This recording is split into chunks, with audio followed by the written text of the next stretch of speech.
Yo, what is up, everybody?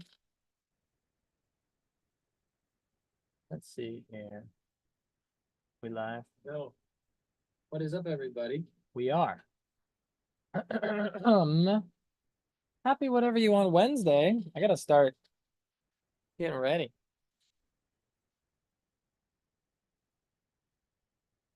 Yo. Hmm.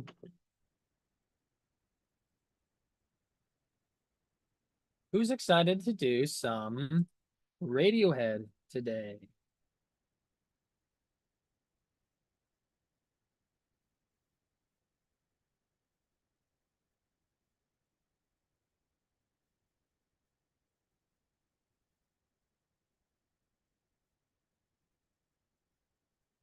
Personally, yo, sorry.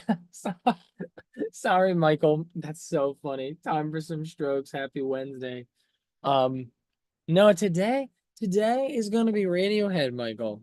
Um, because I mean, man, I think if people would want me, people would probably have me do nothing but Strokes and Julian Casablancas all the time. Honestly, I think people would probably want that. I think they'd be more than okay with that. But we, I love lots of music that's not just Julian Casablancas. So I like to spend time doing other stuff as we can. Let's see here. Put it down for everybody. Whatever you want Wednesday. And the reason I call it whatever you want is because I just do whatever people vote for in the polls. Or you guys probably can't see the green. I think it's time to say goodbye to the green. What else do we have? Unintended all the time. Yep. Let's see.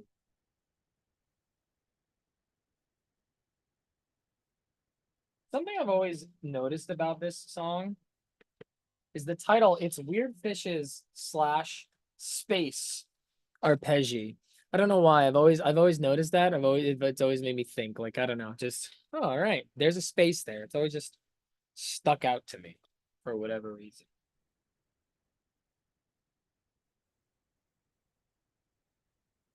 So yeah, like I said, I usually give people like 10 minutes or so to kind of get in. If anybody has any fun questions in the meantime, in the first 10 minutes, you can let me know. Well, we'll do some discussion. Let's see.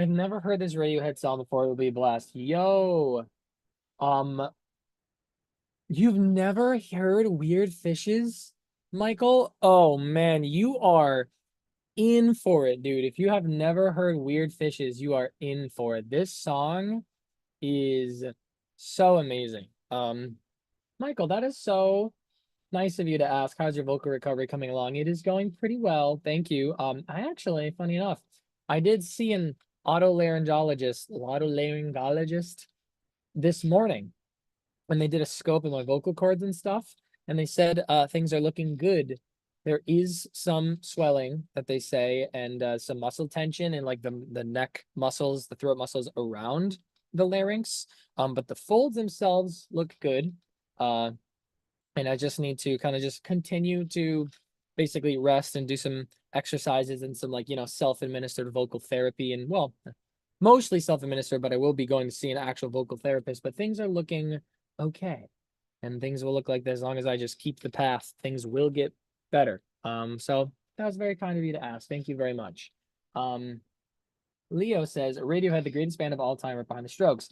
Leo, I was saying this to my girlfriend like actually like last week that like I mean I've always really liked Radiohead, but last couple years, like Radiohead has been hitting really hard for me, especially like going back and revisiting so much of the music of the 90s and the early 21st century that uh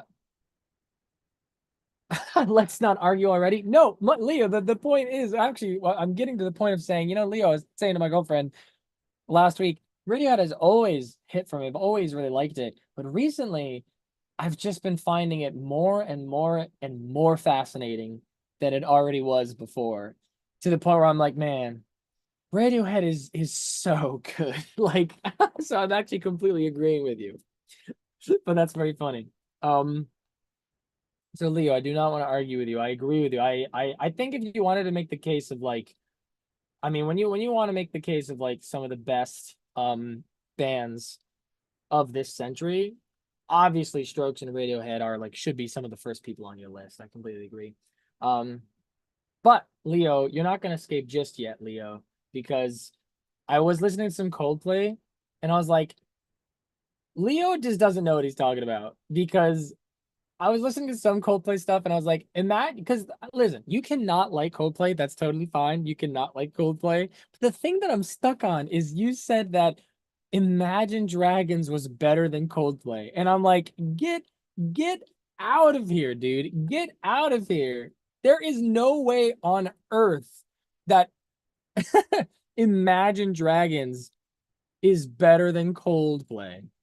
And in fact, I'm approved. I was listening to this song in the car and I was like, I gotta like just like literally play this song for Leo. Just be like, tell me, I'm gonna play this song and I'm gonna ask you, tell me that they have never done it, that Imagine Dragons have ever done a song as good as this one. Oh, yeah, you were exaggerating. All right, I do believe you. I believe you, but I still got to make my point. Here, listen to this one.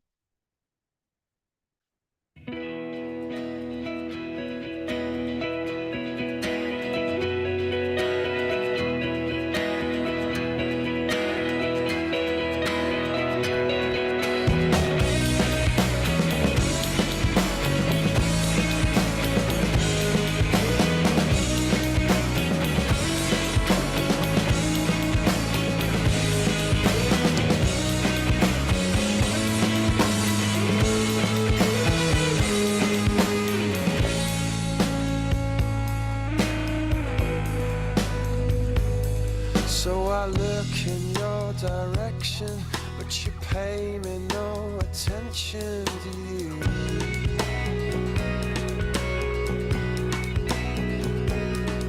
I know you don't listen to me, 'cause you say you see straight through me, don't you? But on and on, from the moment I wake to the moment I sleep, I'll be there by your side. Just you try and stop me, I'll be waiting in line just to see if you can. That's so funny. He's like, the voice is already irritating me. Yeah, so Leo, again, I say this completely out of love. I am teasing you. I am teasing you. But I do mean this when I say if you think that Imagine Dragons have done anything even close to as good as even just the minute and a half I just played for you, then you got to get out of here. Then get real. But Leo, I am teasing you. I big hearts for you, Leo. You are I tease because I love I love you, my friend. And I totally agree with you that like honestly, Radiohead might be like just right behind the Strokes in terms of so good. Some people might say Radiohead is even better than Strokes, but you want to leave that up to anybody. Sorry, you can. That's subjective. Leave that up to anybody that they want, right?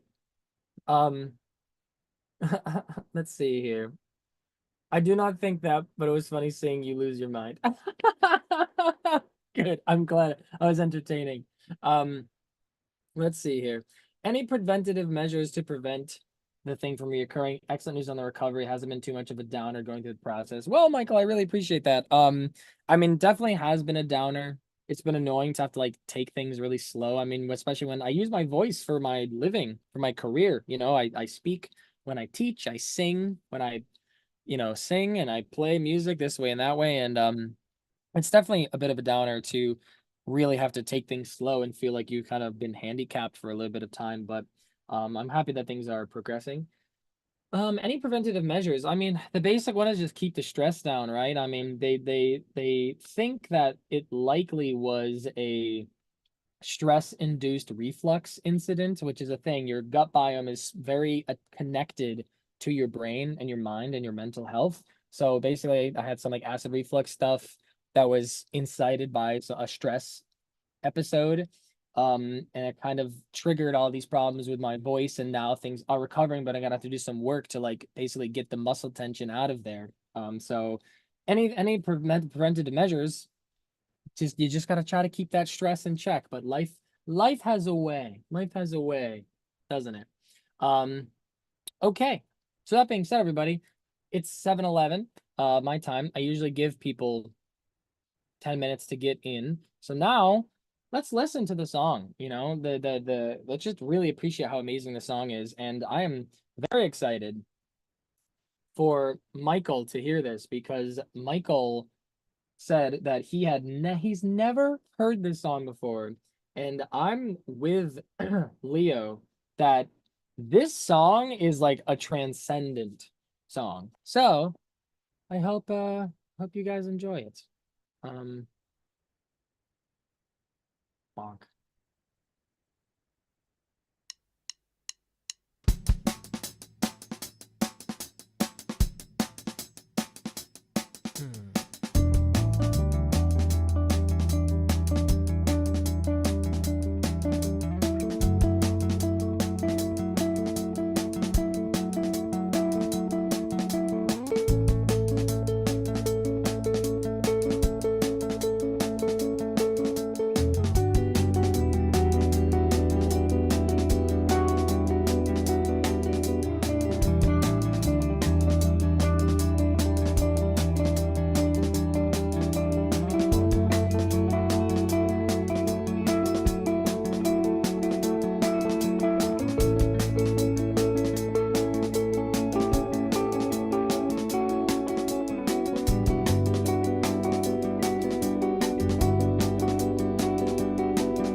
looked over by the walls and went fishing.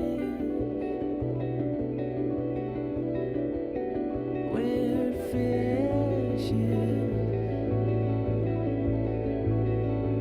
We're fishing.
Oh yeah.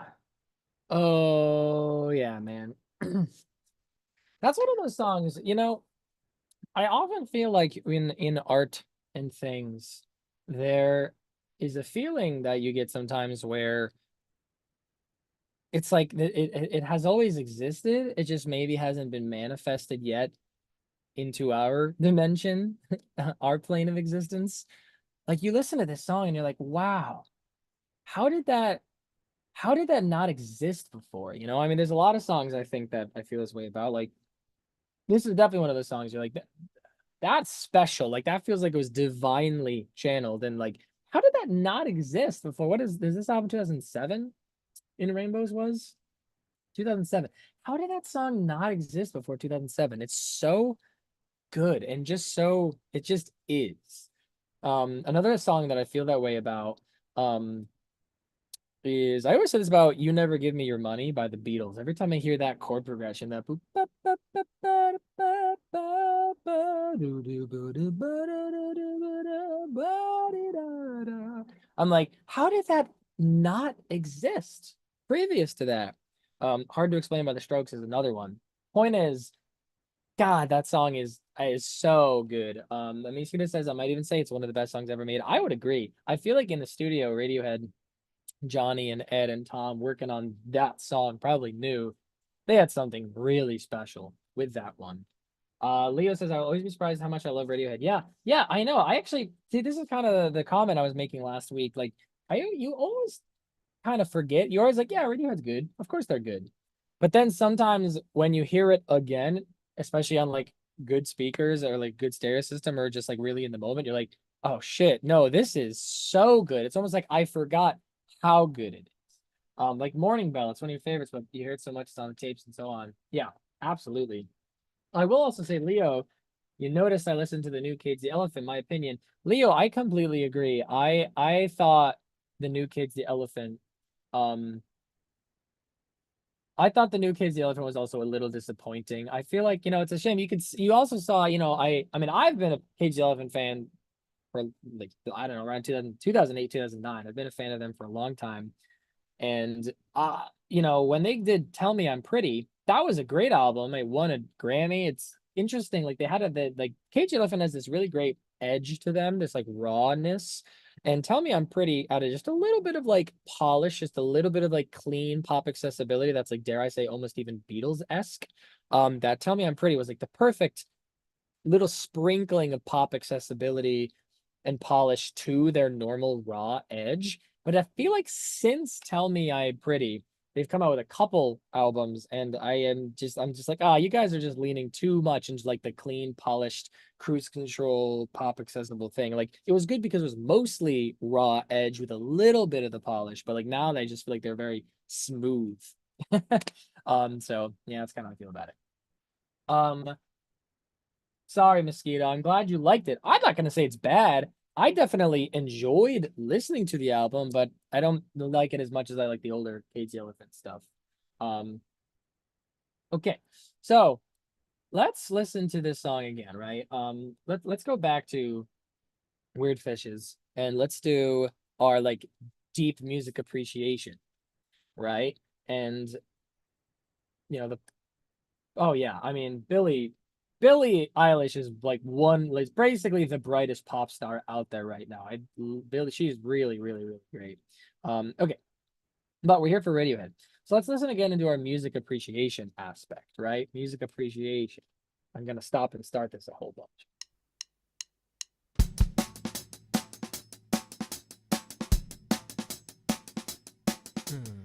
I mean, right off the bat, what a groove, right? It's such like a clean, transient groove, and like there's like that ghost snare hit where it's like, um, you know, you know,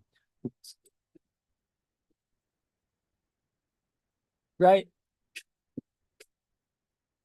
There's that little ghost hit, and it's dragging just the littlest bit. He's leaning back in that pocket for sure, but keeping that hi-hat like right on, and that ghost hit of the snare is like leaning back just a little bit. That is a pocket, right?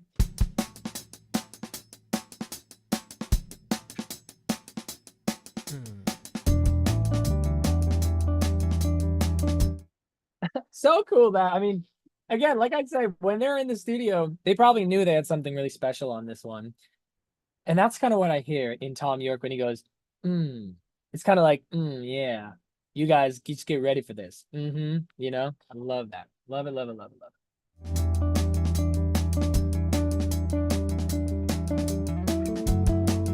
it. Okay, I do have to say this album, In Rainbows, has, I think, like some of the absolute best, like clean guitar tones ever. Like this, the guitar tone on this is just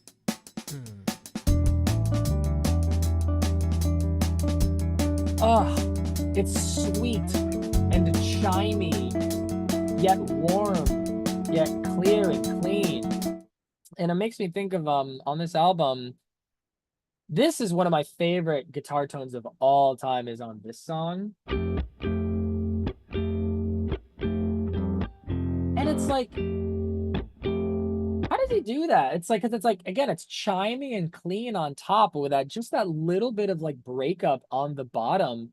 I like wonder if they're doing some sort of like multi-band distortion or something down there, because it feels like the top note is chimey and clean, but the bottom is still kind of messy and dirty and like has that little bit of distortion on it. I mean, that guitar tone is just. And I think it's a very similar guitar tone to what's happening here on Weird Fishes.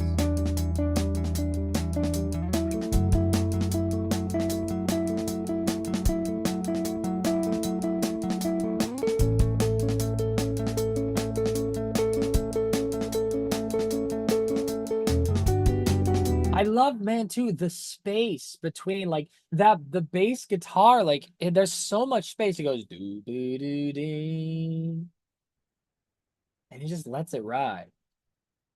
And he goes, man, the space between that, it's so good. And right off the bat, the concept musically of this song from a music theory perspective just is very clear from the beginning. Like, whoa, what is the rhythm? But the drums are in 4 and the guitar is in some other rhythm that really makes them feel like they're kind of phasing in and out of each other, coming in and out of sync. Like it's a really cool experience if you try just to not count it and you just sit back and just, whoa, what are these rhythms? What are they? Very meditative.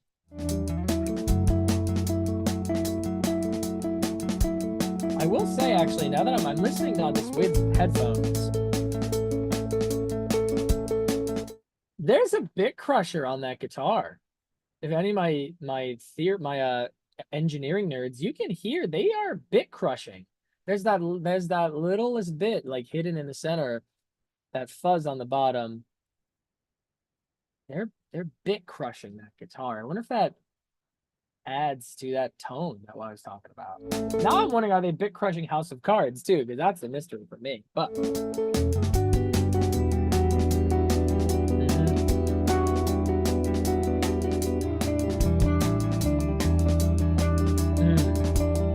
and now you have this other arpeggio, right? That's see, that's the other thing, right? You know the song is called Weird Fish's Arpeggio. When this comes in, you're like, okay, that's an arpeggio. Is that one of the weird fishes? Is the arpeggio the weird fish? And boom, now you have the other weird arpeggio, where it's the same thing, right? Like, what is the rhythm? Like, the rhythm of these two, it feels like they're almost in different time signatures, but they're like treating the eighth note as the same, like, you know, some sort of like simultaneous metric modulation. It's almost like polymeter. Kind of feels like that a little bit. And what I always think of with this song is that the weird fishes? I'm like, if you think like the experience of hearing all these different arpeggios flying around, because another one comes in later with Ed playing that one later. And the way that they're all kind of in this different meter, they do kind of feel like they're all like popping in and out like this. And for me, I always visualize that like, you know, shining beautiful fishes jumping in and out of a stream, right? I feel like the arpeggios are the weird fishes, and like musically they kind of like feel like they're jumping up and down on a stream, like out of the water, because they all are kind of flowing together at these different places, and they pop up. They like each of them like kind of pops their head up in different ways, right? For me, I think that's kind of where they probably got the title from. If I had to come up with like a fun headcanon, like, yeah, the arpeggios are the weird fishes jumping up and down in the stream together, you know? That's always what I've thought.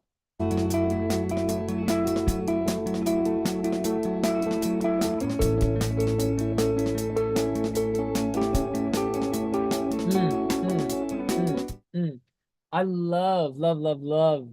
So we're kind of, whatever cycle this is, we do this differently. So like is that the second chord? The transition from the second to the third chord. The first time we do it.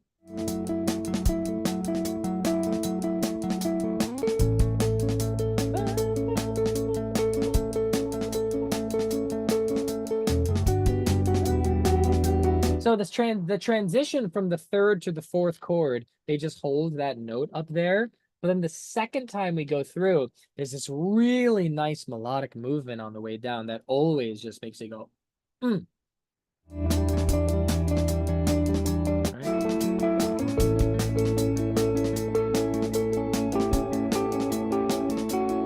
Yep, that part. It's just that perfect little change to really keep it going.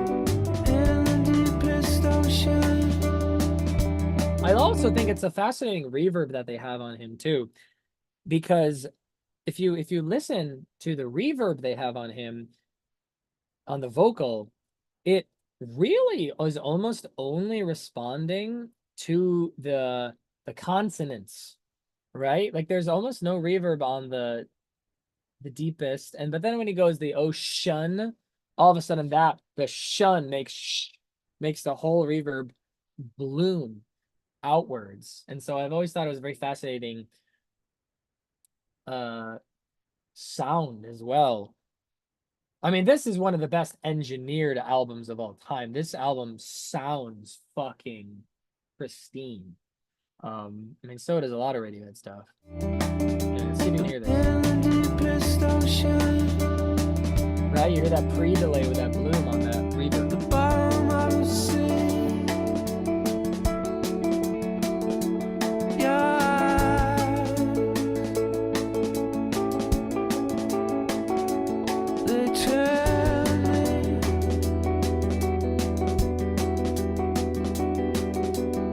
Why should I stay here? Why should I stay? I love that he's digging into the arpeggios a little bit more.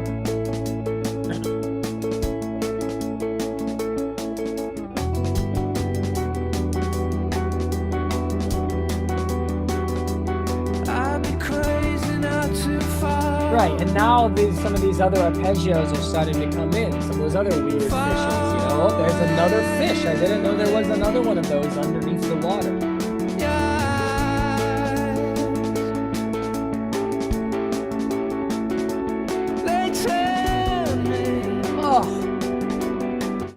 Oh, that note, they turn me. God, the note when he goes to that, it's a great vocal performance too. You know, when I was younger, I remember seeing, you know, not that subjective opinionated lists in magazines are really anything, but I remember when I was like in middle school or something like that, I would read like top 100 singers of all time on like Rolling Stone magazine. And I remember they put Tom York from Radiohead in there. And I was just like, what? That's crazy. No, I'm like, Tom York is not in the top 100 singers or whatever. He's like, but that band is like a weird band. They're not like a band fronted by a great vocalist. They're not one of those bands. They're a band that has its merit in other things, right? And like the songwriting and the weirdness and the experimentation. But then you grow up a little bit more. You learn what it more means to be a singer, and particularly to be like the difference between a vocalist and a singer, you know, serving a song, you know, singing as a musician rather than, you know, singing as a singer. And then you hear stuff like that and you're like, oh man, okay, I get it now. That Tom York guy, he could sing, you know. Listen to this. Wow, beautiful. Emotion.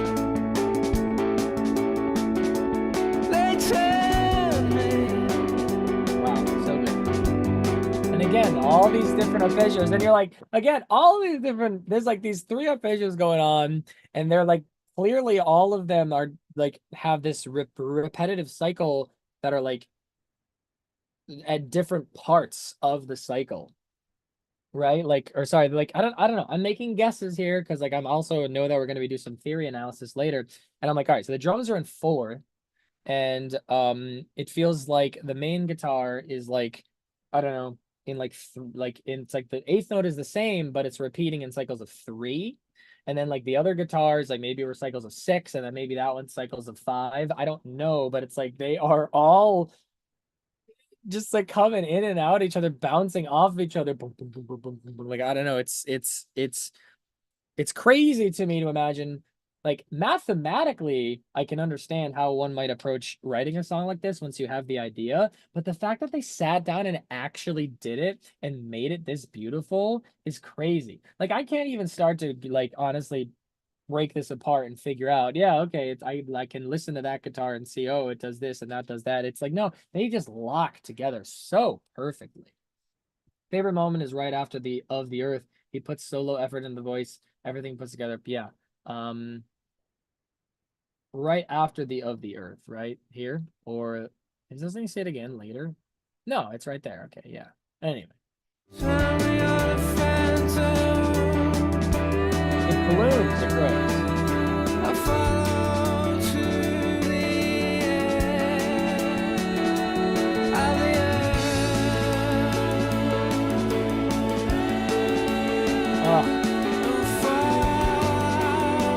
Yeah, Leo, that part, right? You're talking about that part where he goes, that part? Yeah, that's the part I always sing along to in the car if I'm listening to this song. In the deepest ocean, that's the part I always sing. I'm with you there. It's so good, right? And it's so interesting. Like, I got all these guitars doing this stuff. And again, they just had the thought, let's do another counter melody. They have so many melodies flying around in here. You got all the different arpeggios kind of have different melodies of their own right.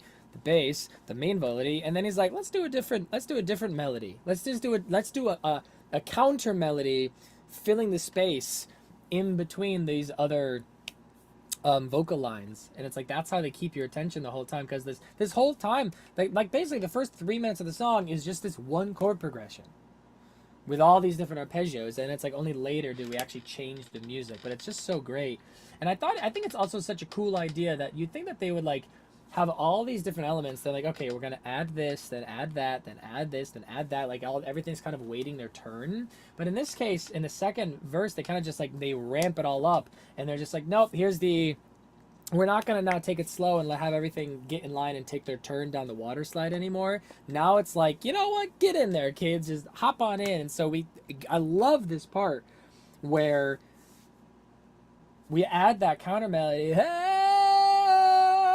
And then right after it, like the drummer, I can't remember his name. We did this last time when we did Jigsaw Falling Into Place. The drummer's so good, I should know his name, but you know, I got that guitarist or lead singer syndrome where I know Ed, Johnny, and Tom. Who is the Radiohead drummer?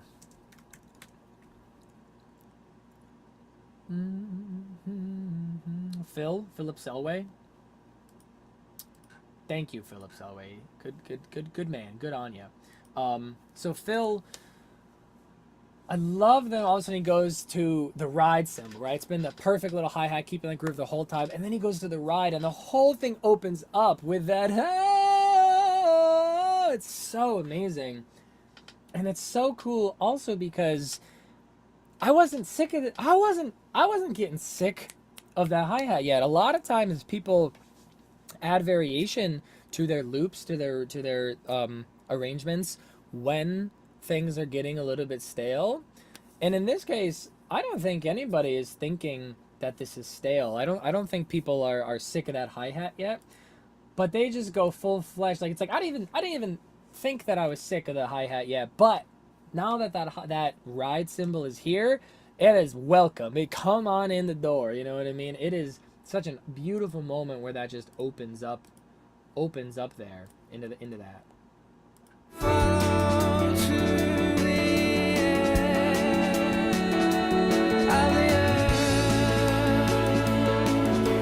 Yeah.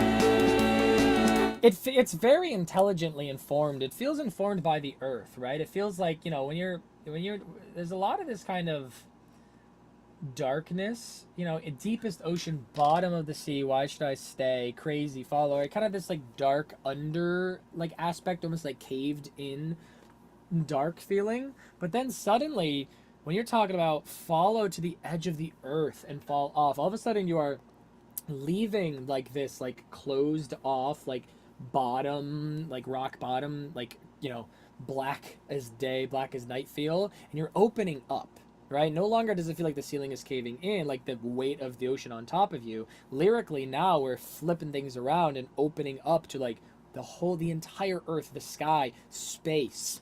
And it feels like that the switch to the ride is representative of that flip, of that change in the like lyrical like imagery. And it hits me every time it just hits me.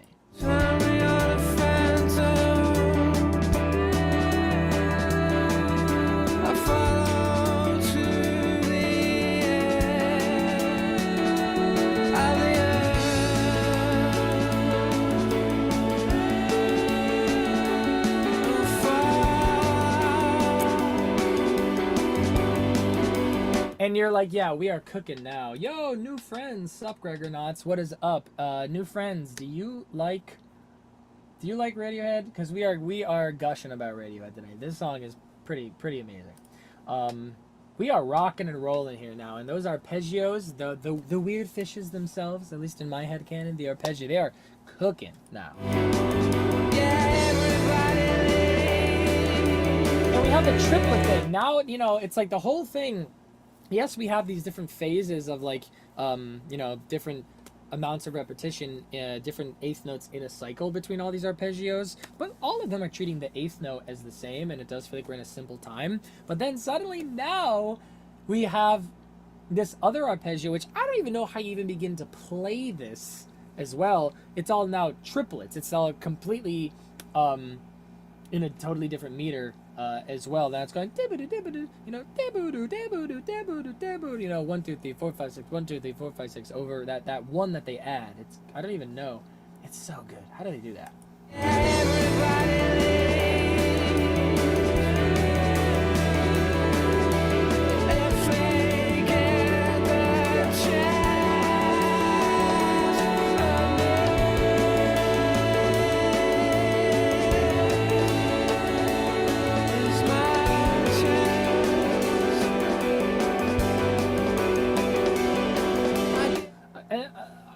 We're obviously gonna get into this, but like, this is one of these songs I've never really been able to think about. But I love how they have all these different arpeggios, and they just keep adding all these different melodies.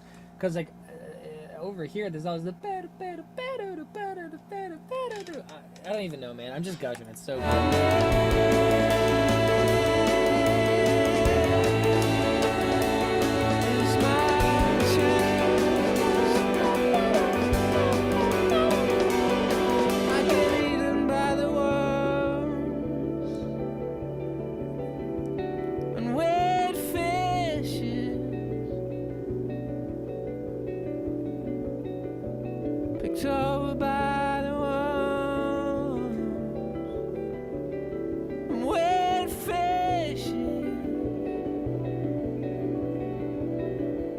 Because they definitely, right, everything's kind of like clear and open, like, you know, just clean guitars. But now things are not distorted, but now there's this like suddenly all the stuff around these and weird fishes is definitely more like cut up, sampled, like looped, weird digital sounds, more akin to like the stuff they would have done in like Kid A and stuff like that.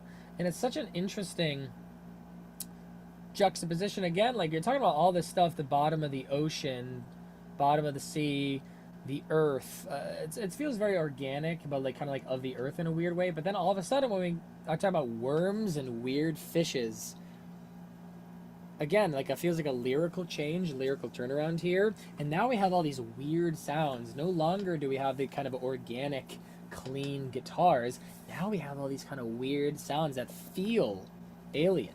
Feels like these are the weird fishes and the weird worms and these weird creatures, this world that is really hard to reconcile with our own. Like, it sounds like that. It feels like that, you know? I get eaten by the worms and weird fishes. Yeah, it's like a keyboard or a synth or like a muted, maybe a muted vibraphone or something.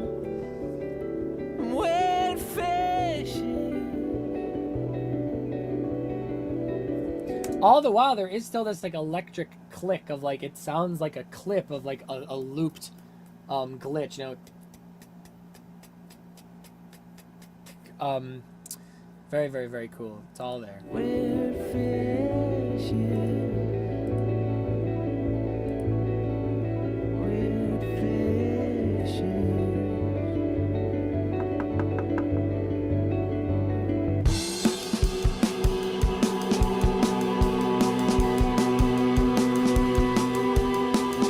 Yep, and now we're totally in the world, in the realm of these weird aliens now.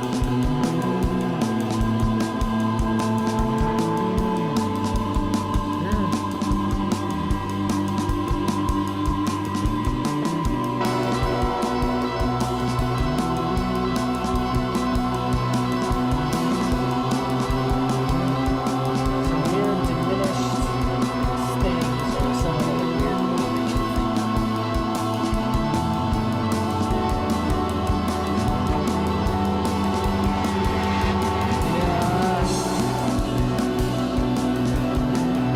Definitely have finally, you know, it took us 4 minutes, but now we do actually have a different bit of like harmonic too. They just looped that same chord progression for like 3.5 minutes. It's amazing. And yet it never felt like it was looping.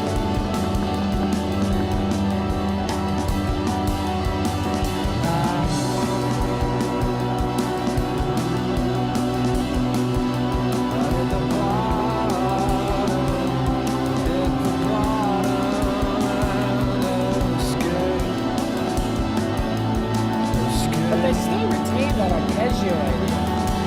Very smart to tie that all together.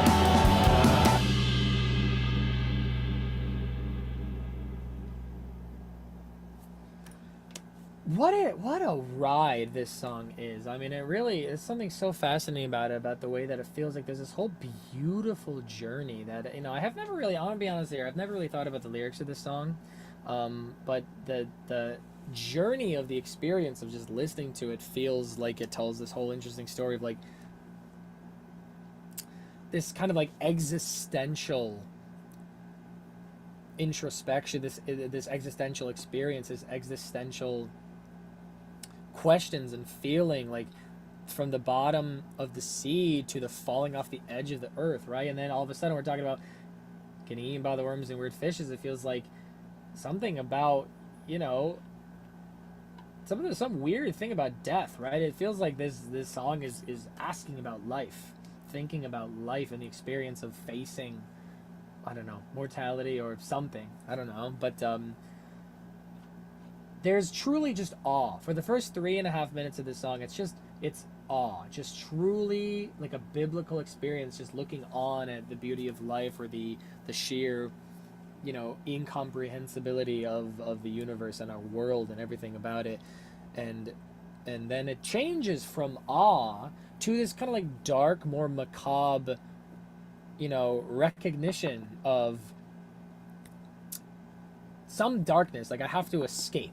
Whatever it is, I have to escape this life, I have to escape this world, I have to escape my own, means, or my own destiny, or my own machinations. I don't know, right? But like, you feel that in both the arrangement and the harmonic choice, like just like this arc of beautiful awe, inspiring, truly biblical experience, then coming back down to earth, recognizing something, seeing a darkness, a sadness in it, and feeling the need to get out and escape, right? Like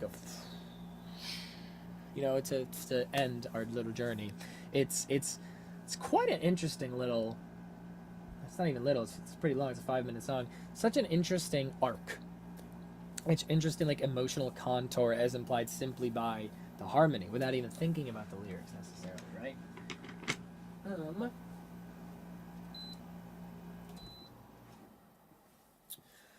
I'm gonna turn off my AC for now. I might have to turn it back on later.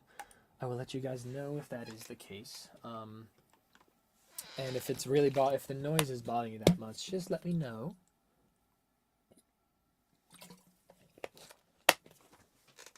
I'm not even gonna give you guys an option. I just want to hop right into the music theory of this, right? I wanna see what the heck is going on here. All right, guys. This is gonna be one of those interesting ones where it will take me. This one's gonna be a thinker, basically, right? So hit me up in the chat if you have any thoughts or feelings or anything else you gotta, any questions, anything you want to add. If anybody has any questions or thoughts about just the discussion, the analysis of it all so far, just in terms of like the listening experience, let me know. Oh, and Michael, if you're still here, let me know. Let me know what you think. Let me know what you think about this song, because you said this was the first time you'd ever heard it, right? Okay, so let's start to figure this out. 1, 2, 3, 4. 1, 2, 3, 4. 1, 2, 3. Right. So right, exactly. That is the question, right? About the arpeggi. Is what exactly is happening in there? I don't really know, but it sounds to me like something's happening where, again, drums are in 4/4, and the other elements are treating they have the same eighth note, but they kind of are doing things in a different repetition, right? So it's like they like line back up, every so many measures, right? It's kind of almost a math problem at a certain point, right? So let's see.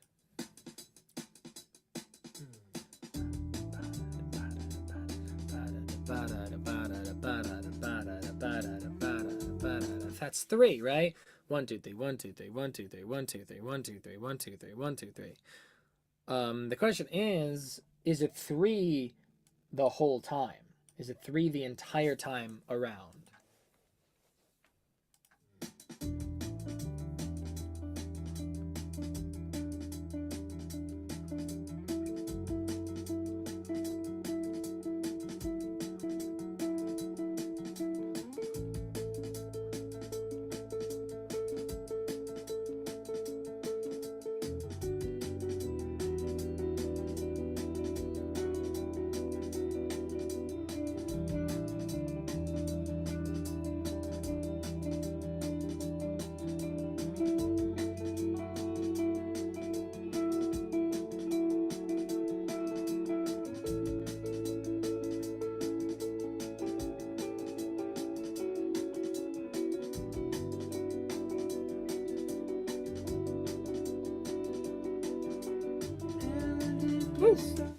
Wow, and it's also hard because the other arpeggios come in and they make it kind of hard to focus on.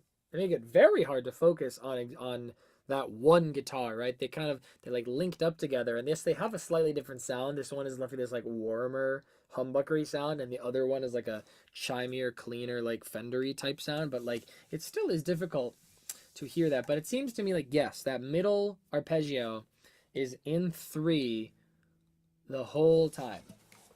So, I need space to put things. So let me put some of these back in their kind of place, so I can actually move around and do things. They tell me.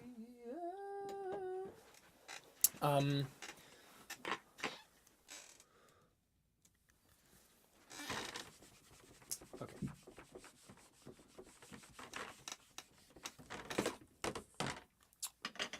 Okay, so drums, 4/4. We'll call it ARP 1. Seems to be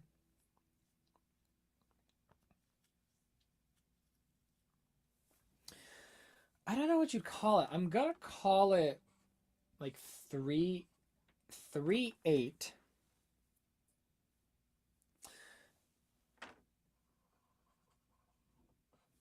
And because I gotta, I'm kind of trying to unravel a math problem here. Okay, so these guys share an 8th note, right? Kind of this interesting thing happening, right? Because there are 8 8th notes, right? There are 8 8th notes in. Here, I'll move this way a little bit so you can see me a little bit better. There are 8 8th notes in a bar of 4/4, and I don't know exactly what's happening here. So you can see, right, that there's, when we repeat this arpeggio over here, we're already just starting to get off track from each other a little bit, right? So what would be what would be the lowest common, the greatest common factor, lowest common denominator, would be 12 between these, right? So since the arpeggio, the first arpeggio is kind of in 3 while the other one's in 4, they would line up hitting the 1 together every 12 beats, right? Because you go 1, 2, 3, 4, 5, 6, 7, 8, 9, 10, 11, 12, right? So every 12 8th notes, they line up in terms of like where that strong beat is. But that's not the only question that we have to ask. The other question that we have to ask is, are there 12 of those 8th notes in the pattern that the arpeggio is doing, right? Even if that's like the rhythmic component of about it, what about the harmonic component about it, right? And where does it loop? It's kind of hard to tell because that other guitar kind of comes in. So let's see here, right? First thing I'm gonna try to do is figure out, okay, what key are we in, right?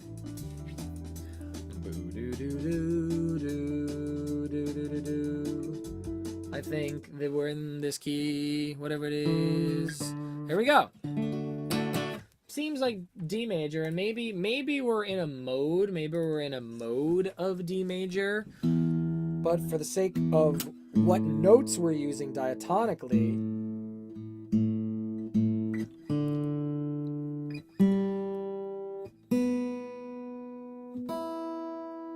we're gonna say D major, right?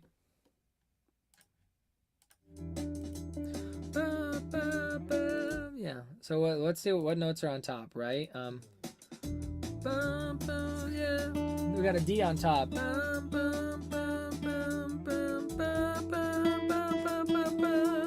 Okay, so something like that. But it doesn't really sound like a D major chord there, does it? No. What's in the bottom? What's the bass playing? Do do do do. Do do. Okay. Interesting, right? So it seems like. Boom.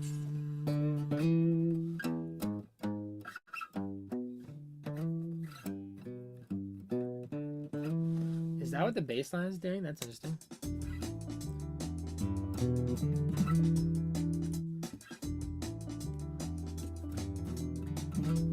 That's interesting.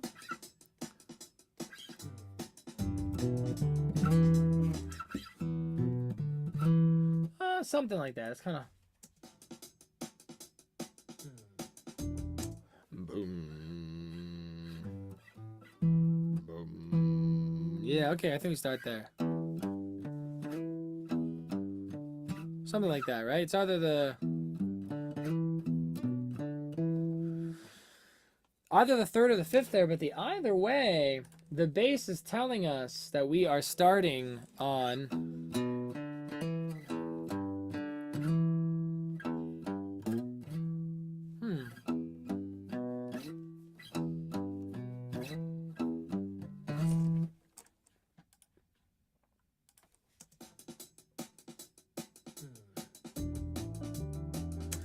do do. Yeah.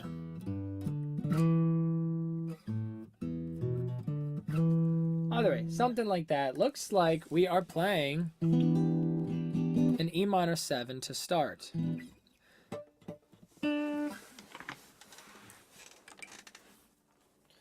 Okay, so the bass is outlining.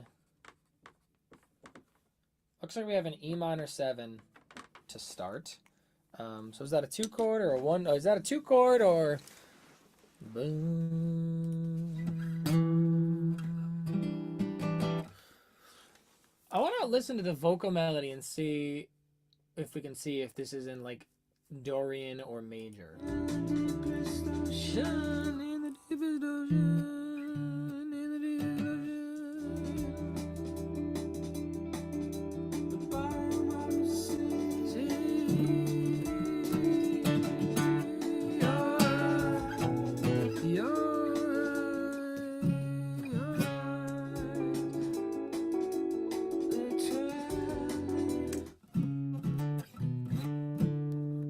Okay, so yeah, they're definitely singing D major. We're definitely going to the tune of D major here for sure.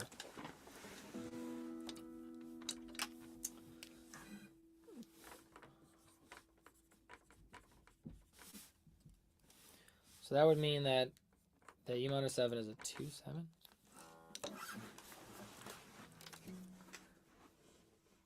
In the deepest ocean, your eyes. Okay, let's keep going.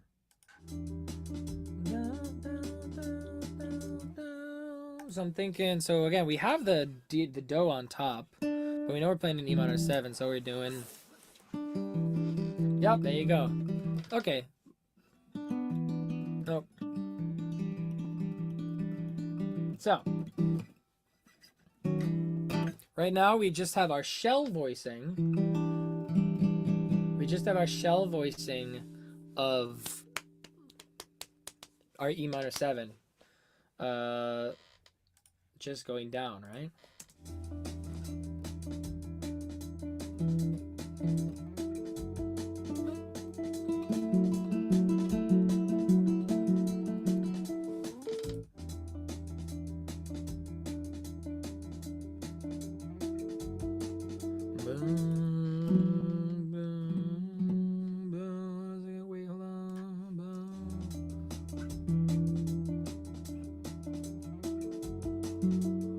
Yep. Then we go to our F sharp minor 7. Ah.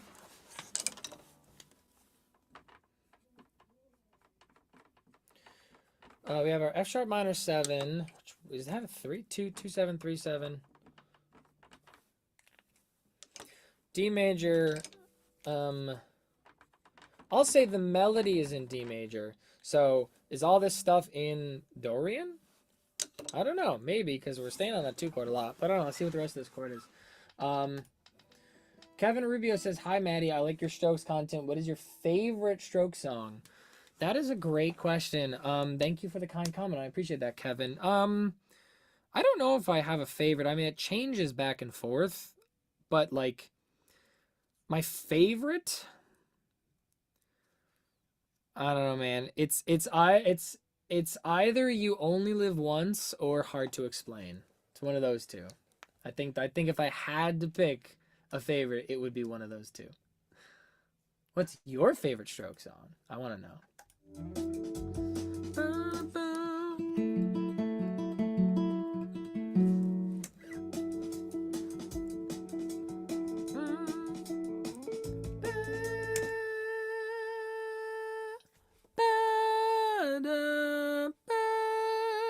So, if we're in D, then we go to the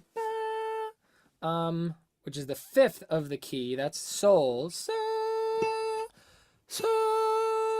Right, so we got that up there. Daniel says Hard to Explain is a great song. I agree. Did it da says good answer. YOLO for me. YOLO is a great man. Every time I've seen the Strokes live 3 times now, something like that. And thank God they play YOLO every time. Singing YOLO along with the whole crowd and with Julian is like a religious experience, you know? Sit me down, shut me up. It's so good. The song is so interesting as well with how it moves between modes. Yeah. I don't know what modes it's really in yet. I mean, I don't know if I would call this D major where we just play some other chords or if we're actually in like an E minor Dorian. I don't really know yet, but let's see. We're gonna find out. Anyway, we were just talking about the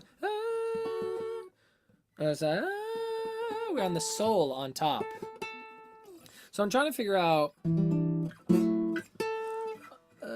what these chords are. So what about the bottom? What does the bass play there?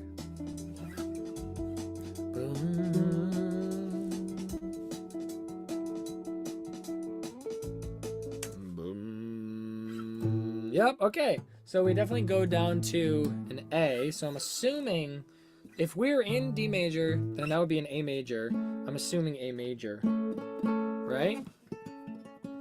So we're doing all shell voicings.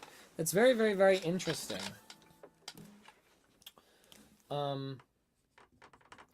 All shell voicings.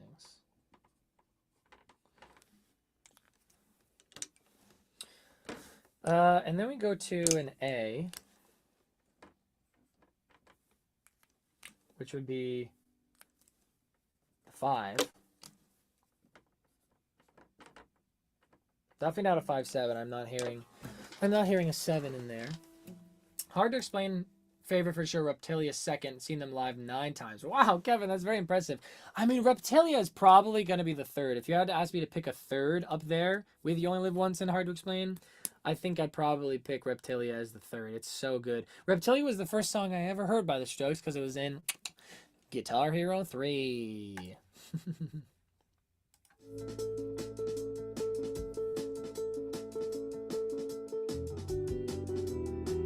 Okay, so here at this point, at the whatever this 4th chord is here, is when the 2nd guitar comes in. So I guess that's my question. Is this like the start of the loop, or does the guitar come in? Does this 2nd guitar come in before the other one?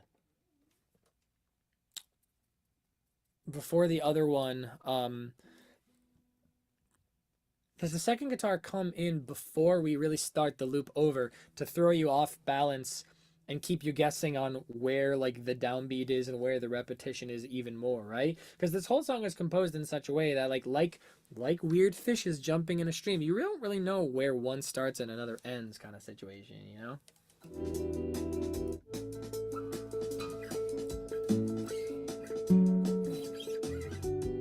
Oh. I lost myself there.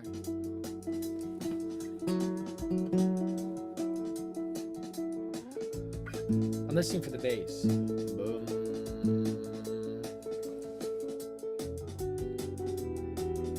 Boom, boom. Huh, what does the bass do there?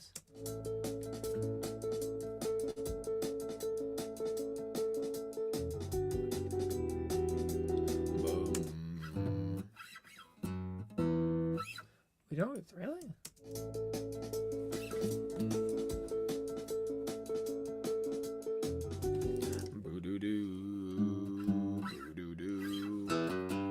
Ah, yeah, I heard that, right? Something like,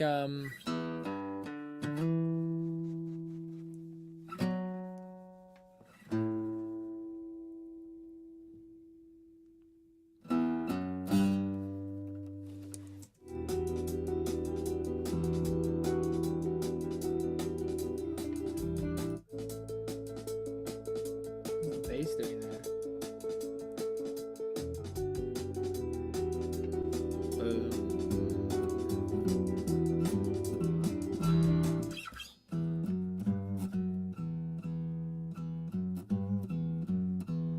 Huh, feels like they're doing a 2 there, right?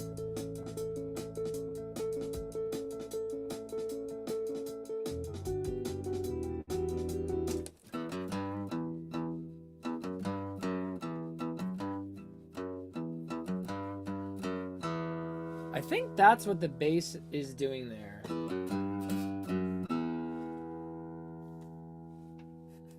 Now least favorite? Good question. Least favorite. Following the lyrical examination to start, do you think this is a person in a sub observing the ocean, more tragic, emotional, like a whale dying experience, the last bits of consciousness? Wow.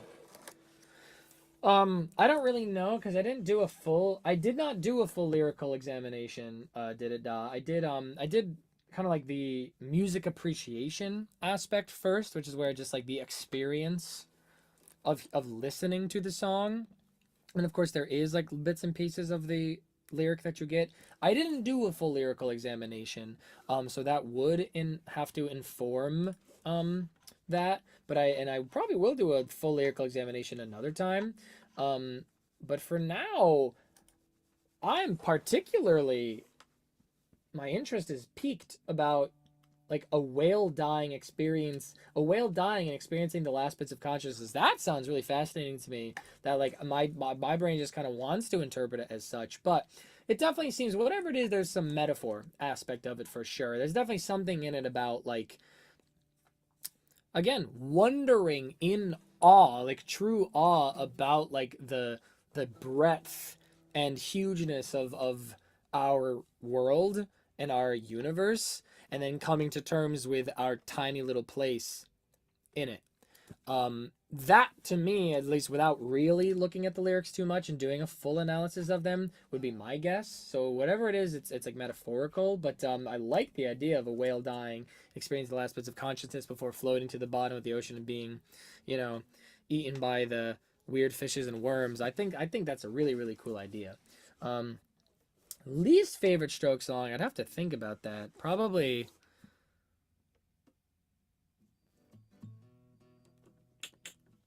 it'd probably be I should be saving this for the after hours, but that's all right. Probably one of the weak songs on First Impressions of Earth, honestly. Like, is it On the Other Side? Is On the Other Side the one that he's like, I'm tired of everything? I don't know. I don't know what my least favorite Stroke song is. I don't know. Contenders would be like On the Other Side, Fear of Sleep,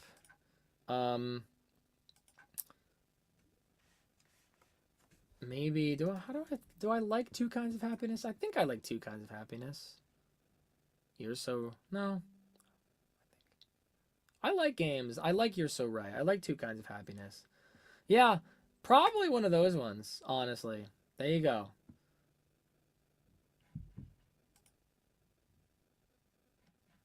I like Bad Decisions.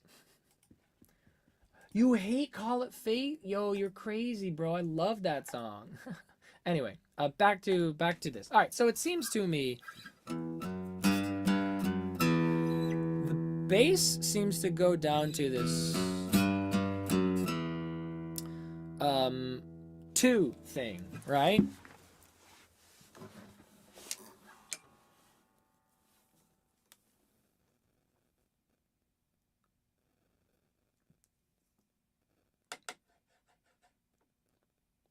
Interesting. It feels, because it kind of like does, the bass feels like it does. I should be doing this separately. Here. I should be doing this differently. So the chords, the bass. Okay, so the bass definitely does an E minor 7 arpeggio, but then it just plays an F sharp, then it plays an A, and then it plays kind of all at once E, F sharp, G, F sharp, E. That's what the bass is doing kind of all at once there. But what is this? Okay, what is the top note on the guitar doing?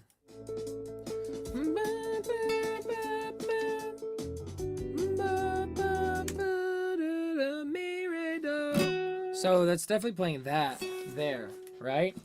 So the top notes on the guitar.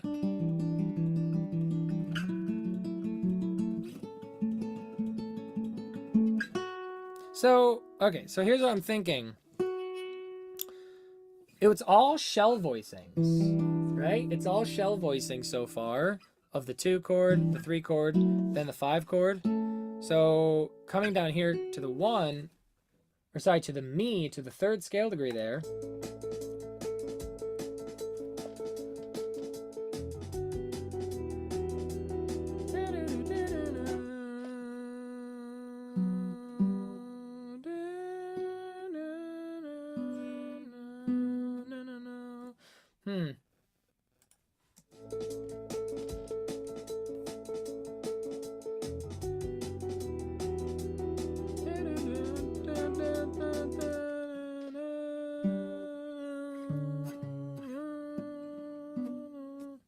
Whoa. See, this is what I'm talking about. There's all these guitars going in there.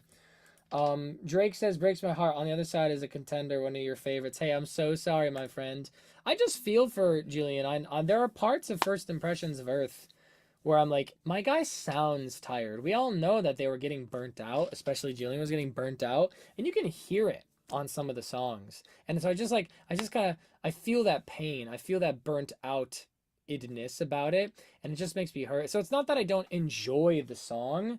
It just for some reason I feel that pain. I feel that tiredness in his songwriting on some of the weaker songs of First Impressions, honestly. Some of the, well, I should say some of like the lesser known tracks, the deeper cuts. And I don't like experiencing that tiredness from him secondhand. See, this is part of the problem of this song is there's so many other guitars flying around. It's hard to even hear the notes of which ones are coming from which, right?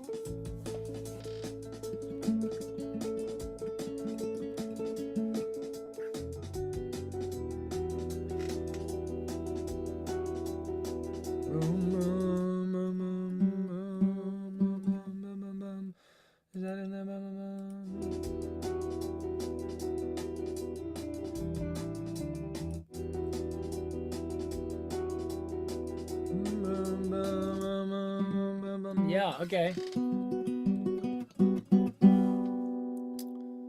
minor 7 with it.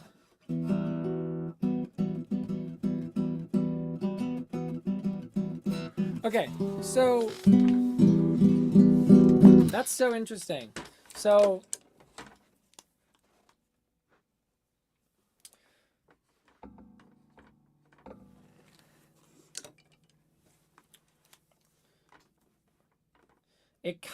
they kind of do a 4 major 7 to a 2-9.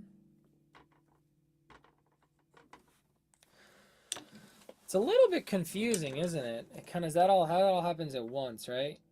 I'd like to put that in parentheses to coincide with what's happening there, because it's clear that the guitar. You guys can't see anything. So it's clear that the top guitar is doing E minor 7, F sharp minor 7, to A, to G major 7, all in shell voicings, right?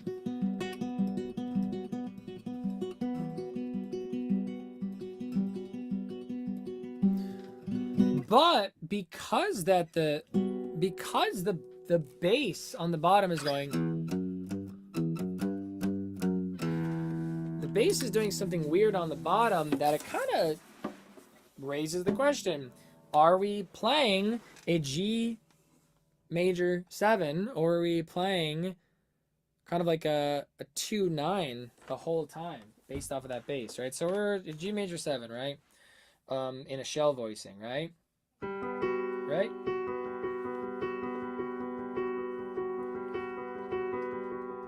And we kind of are doing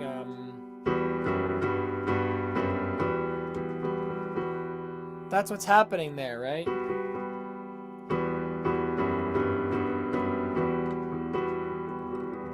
Very interesting.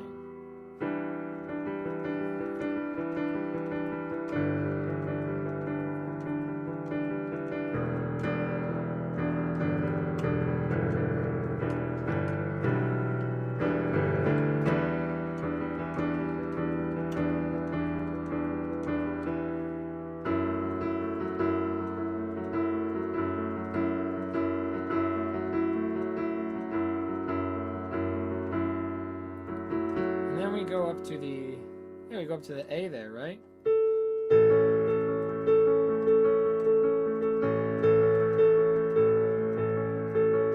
And then there's the interesting part, right?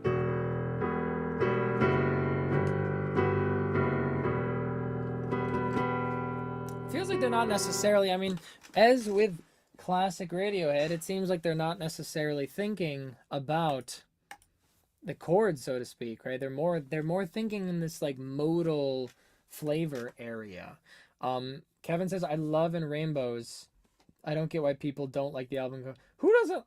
Whoa, Kevin, you think people don't like In Rainbows? I've never heard people say that. Is in the circles where I run, there is, in the circles where I run, In Rainbows is like highly regarded and highly loved. So it's interesting that you think that you hear people saying they don't like it as much. I love In Rainbows. I think it's probably my favorite. Cinem Clips says, bro, there's a guitar YouTuber called Han Jobs who recommended you in his live stream. Hey, that is awesome. I don't know Han Jobs, but thank you so much to him for the shout out. I'll have to look him up. Let me do that real quick. That's awesome. Is he live right now? Han Jobs guitar. Unfortunately, I can't even find Han Jobs. But that's so nice of him. Tell him I said he's not popular. He said it a little while ago. Well, that's great. Thank you. Tell him that he's welcome to come in here and hang out here as well. I'd love to say thank you, and I'd love to have him be a part of the community. You know, I feel like we have like a little community happening over here.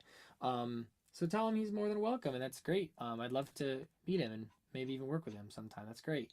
Okay.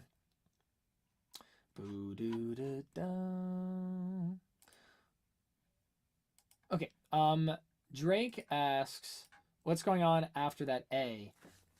Yes, Drake, that's actually kind of the question where we're at, right? So we know the guitar after the A, the guitar, the main guitar goes to a G major 7, right? But the bass, to my ear, sounds like it's doing this interesting thing where it's going E, F sharp, G, and then walking back down. So it'd be the interesting thing where, well, while this G major 9 is being played in the guitar, playing the E on the bottom, makes it an E minor 9 chord. But then when he walks up to the G, then it's just a G major 9, right? But then he walks back down. Something like that. And so it's kind of this interesting thing of like, he's kind of playing, they're kind of playing a 4 major 7 to a 2 9-ish situation here. It's very, very, very interesting. And well, okay, well, honestly, what even happens after that? Is that where we start over, by the way? Because, again, we don't even know where this loop even goes.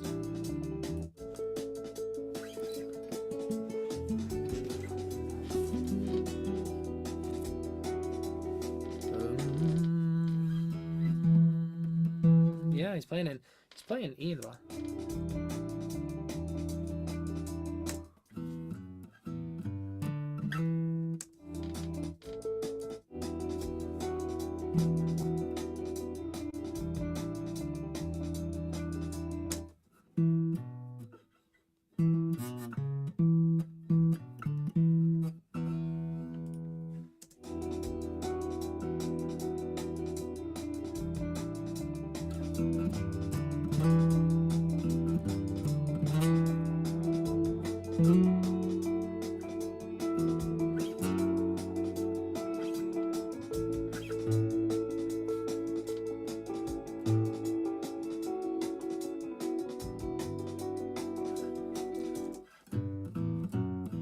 Huh.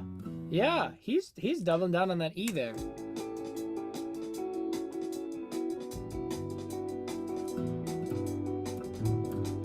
Oh, wait, nope.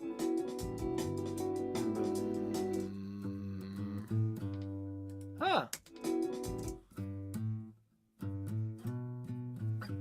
Nope, okay.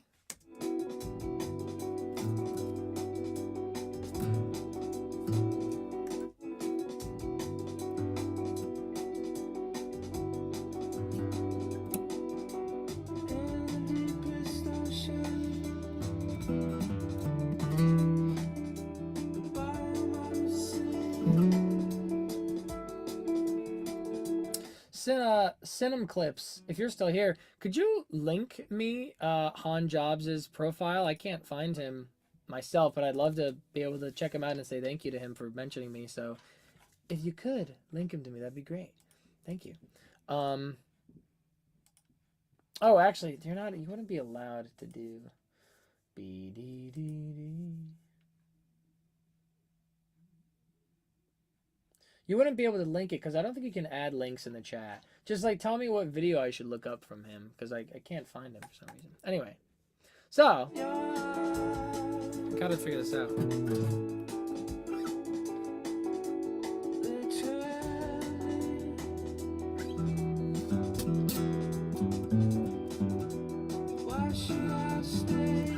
Okay, so for people who are still hanging out wondering what's going on with this bass, the bass changes, right? The bass takes turns, like it seems as we go. This is the main loop, right? Is from the E minor 7 to the F sharp minor to the A to the G major 7, like kind of slash E minor 9. That is the loop. And it seems in any given loop, the bassist is just picking and choosing. Do I want to play a G on the bottom or do I want to play an E on the bottom? It seems like he's just kind of making that call, right?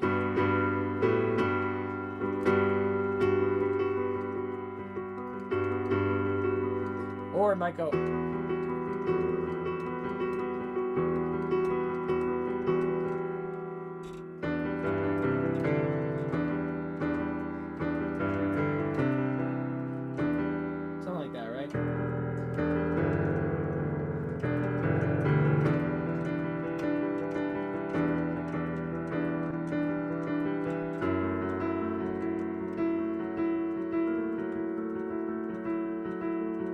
I don't even know how many times. That's the other thing. How many times are they repeating that?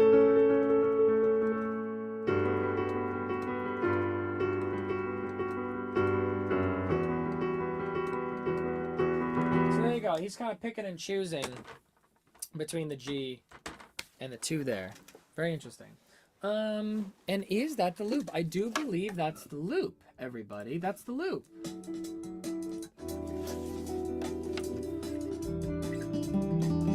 Yep, because then we hit the...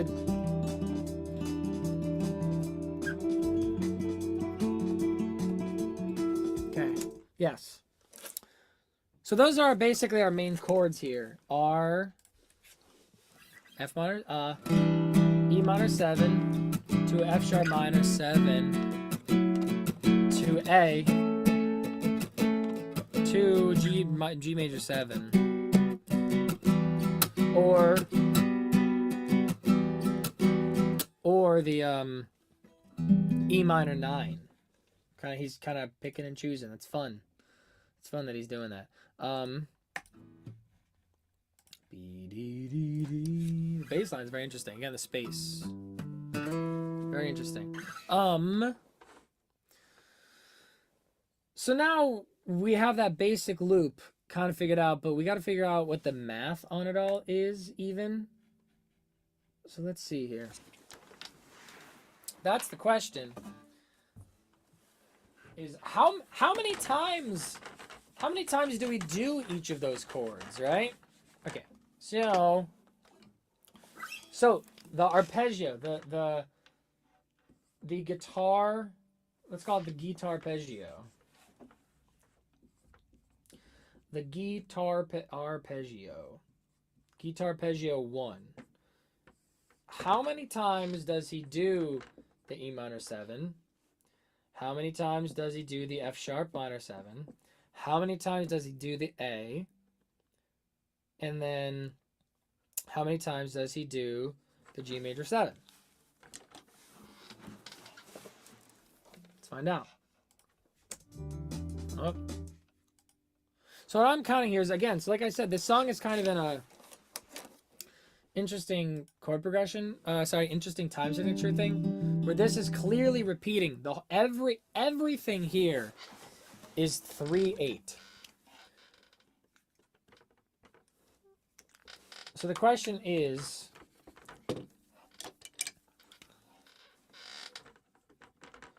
how many 3/8 measures per chord? Is it even or is it not? Yo, Tristan, what's going on? We are doing Radiohead today. I'm trying to figure out this math problem. 1, 2, 3, 4, 5, 6, 7, 8, 9, 10. What? I think that was 10 on that one, right? 1, 2, 3, 4, 5, 6, 7, 8, 9, 10. Okay, so we do the E minor 7 times 10, right? 1, 2, 3, 4, 5, 6, 7, 8, 9, 10. And then we go to the F sharp minor 7.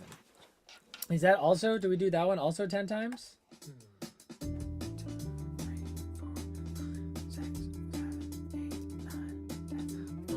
2, 3, 4, 5, 6, 7, 8, 9, 10, 11. Okay. We do the F sharp minor 7 11 times. 11 measures of 3/8 there. How many times do we do this one? 1, 2, 3, 4, 5, 6, 7, 8, 9, 10, 11. 11.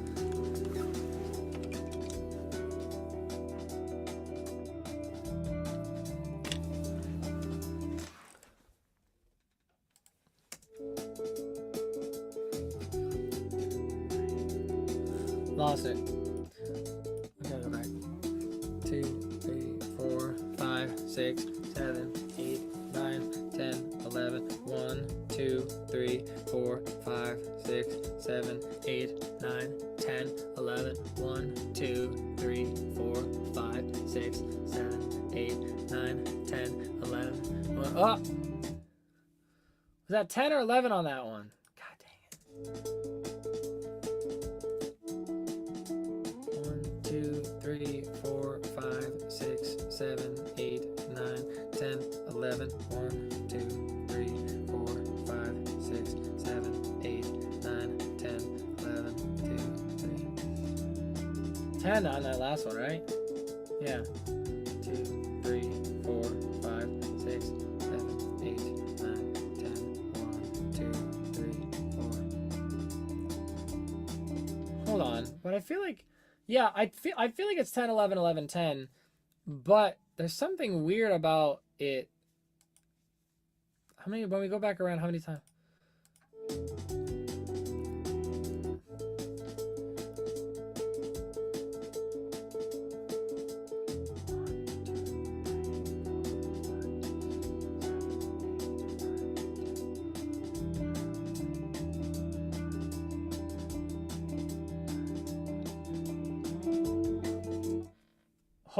Hold on, everybody. Hold on. Hold up.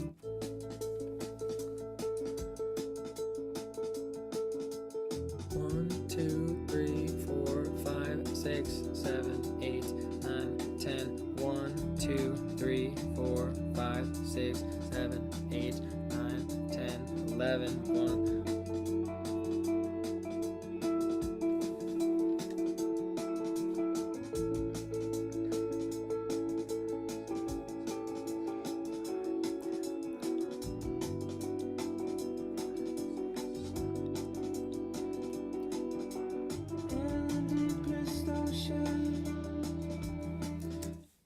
So yeah, it is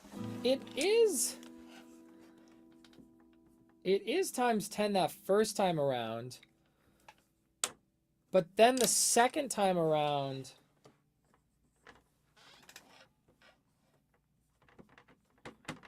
it feels different now the second time around, right?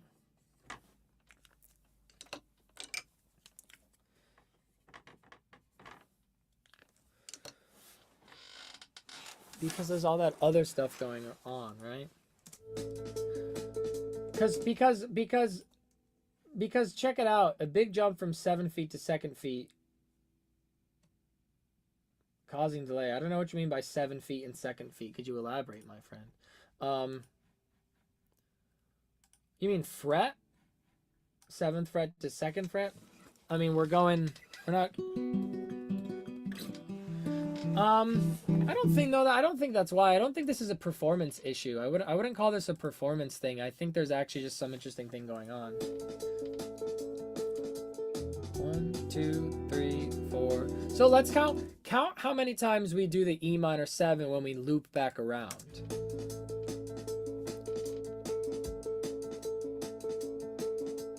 One, 2, 3, 4, 5, 6, 7, 8, 9, 10. 1, 2, 3, 4, 5, 6, 7, 8, 9, 10, 11. 1, 2, 3, 4, 5, 6, 7, 8, 9, 10, 11. 1, 2, 3, 4, 5, 6, 7, 8, 9, 10. 1, 2, 3, 4, 5, 6, 7, 8, 9, 10, 11. 1.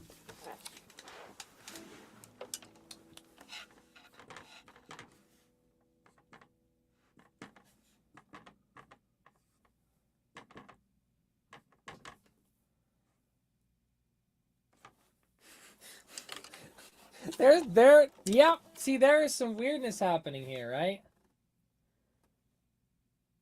Because they're kind of in multiple different time signatures there, right? Let's see here.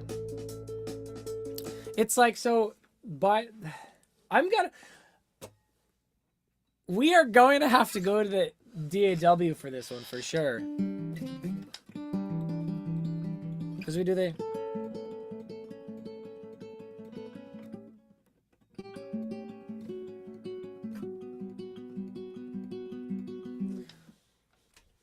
We're gonna have to go to the DAW on this one, guys.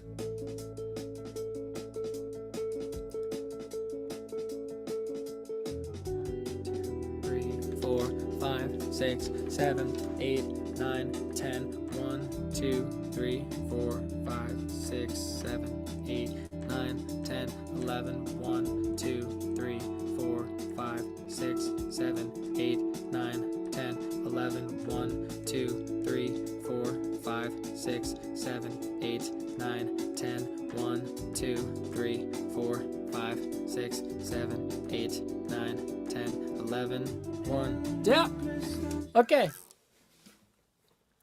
Absolutely bizarre. So it's kind of the way that the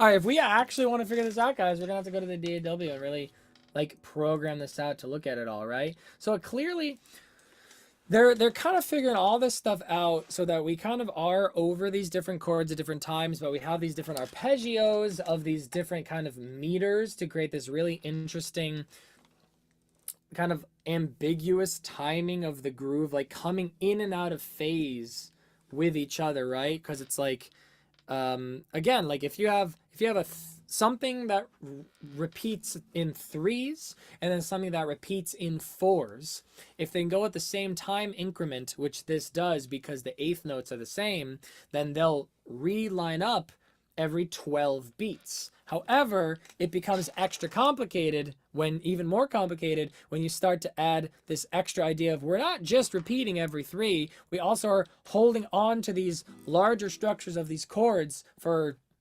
longer periods of times, right? Times 10, with descending melody. And then with slide end. So there's definitely something interesting there. I guess, honestly, the other question I want to know, that's just the intro. The other question is, does it keep going like that, right? 1,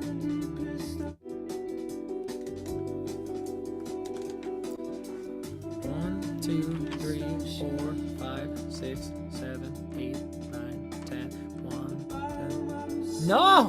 No! You can't do this to me, Tom. No! Please, Tom, you cannot.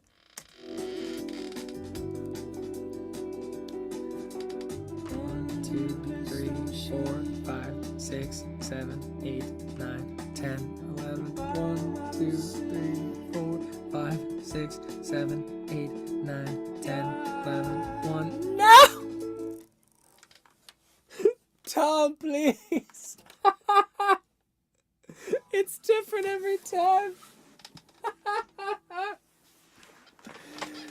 No, it's different every time. They're just gonna require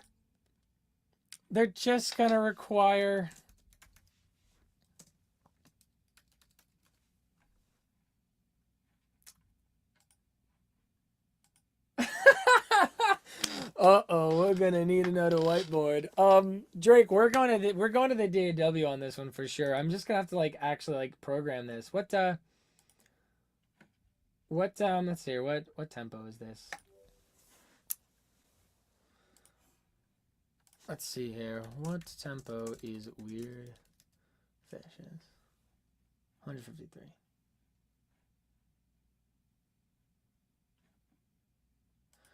Google search says 153 BPM, so that's what we're going to do. It's pretty fast.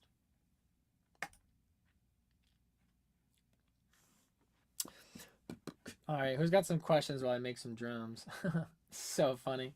We're going to need another whiteboard, everybody. They do it differently every time, so it's kind of like in order to play this, it requires basically absolute memorization. They just have played it so much that they just know it, Alrighty.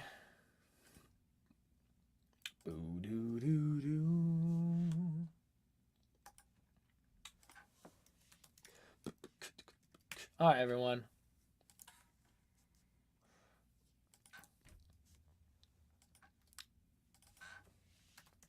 Drums.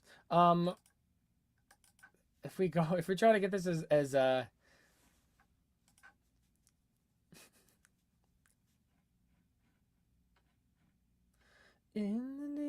deepest ocean. I'll be alright. They tell me. Right? Oh, we need something way darker than that. Sounds pretty good. That sounds pretty good too.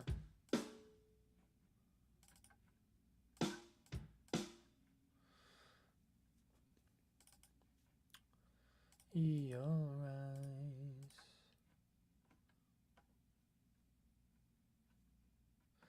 Boo doo doo doo.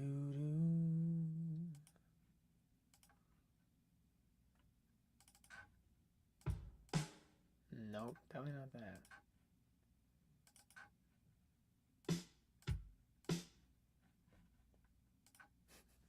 More scansion examples. Been thinking about that a lot. What program do I use? Scansion examples. I mean, they're all over the place, right? I mean, again, most of the scansion that you hear is good, because otherwise, people would. Bad scansion is bad. It's kind of like that. It's like it's hard to say what good scansion is, but It's easier to think of examples of bad scansion than good scansion. Okay, let's see about this drum loop, right?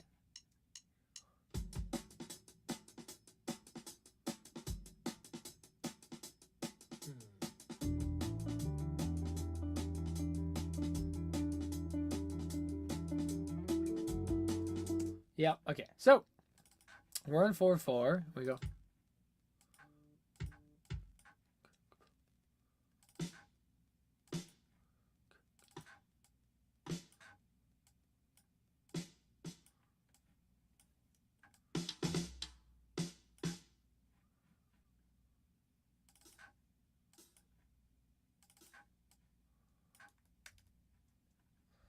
Does that sound like the loop for you guys?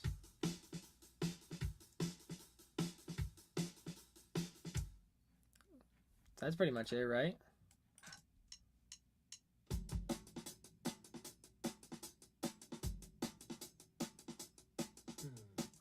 I need a way tighter hi-hat. Not that it matters all that much.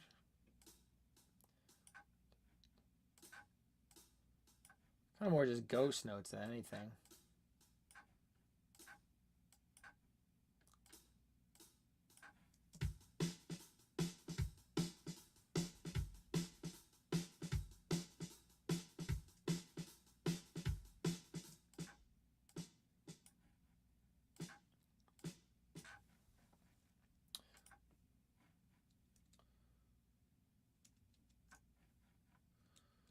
I'm ignoring my chat. What program do you use? I use Studio One. So I studied audio engineering and I did professional audio engineering for a while in live situations and studio situations and audiobooks, podcasts, theater, all kinds of things. And so I've used pretty much all the DAWs. And obviously Pro Tools is great, Logic is great. I like Studio One for like my personal use because it kind of is a combination of for me, I feel like it kind of gets the best of both worlds of like Pro Tools is really only good for audio. It's not really good for music and production. Logic is the opposite. It's really good at music and production, but it's really unintuitive for like audio and editing and mixing and stuff like that. But I feel like Studio One is a really healthy balance of the two. Great scansion can be things you often say in your head that remind you of the song with that chorus or title. Yeah, I mean, we could definitely have a discussion on more scansion later. I mean, on this song, right? I think the part, it's good scansion, like in the deepest ocean. That's good scansion because that's like bottom of the sea. Like that's kind of how you say it, right? But then he specifically says they turn me, right? That's great scansion in kind of your definition, right? Because it's like that's the part I remember of the song. They turn me, right? Like that's how you say that to somebody. Like yeah, this thing, that stuff. They turn me. And that's how he says it. They turn me. Oh, this part. This one.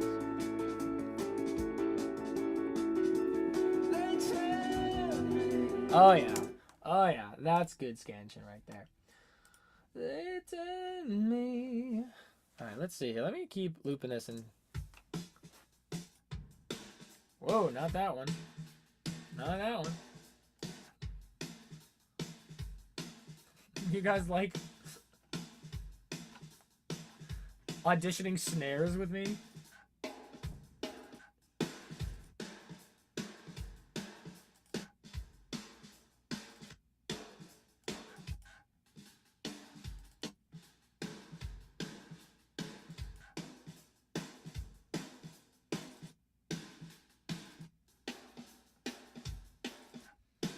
Is this a waste of everybody's time? Are you guys having fun with me?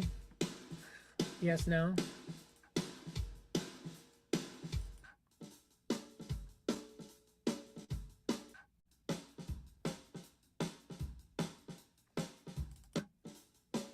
That's a good one, I think.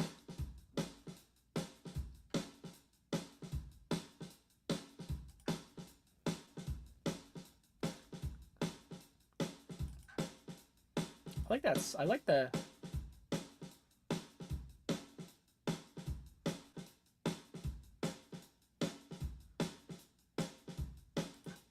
I like the hi-hats on that.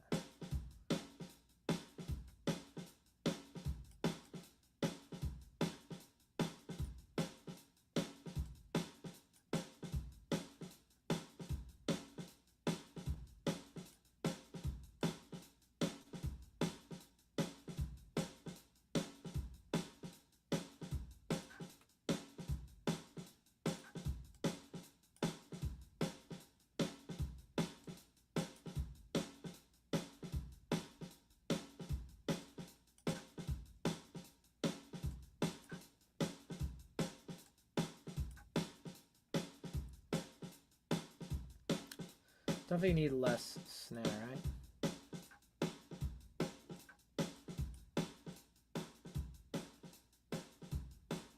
I think we need a different... I knew we need like more crackly snare. I'm zoning out to these loops and eating way too many pistachios.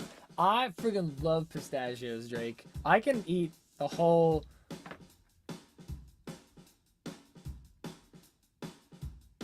I can eat the whole thing in one sitting.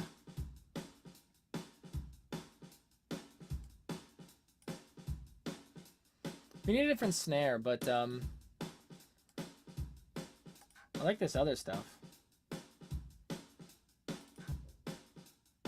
Oh, there you go. A little more crackly. Maybe a little less room.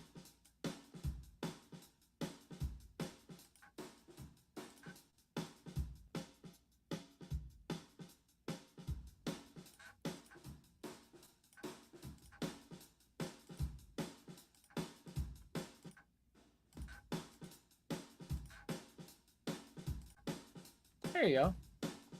Yo, what's up, Alicia? We are jamming out to Radiohead, and we're freaking out over and over because Tom and the boys, they just keep doing this to me.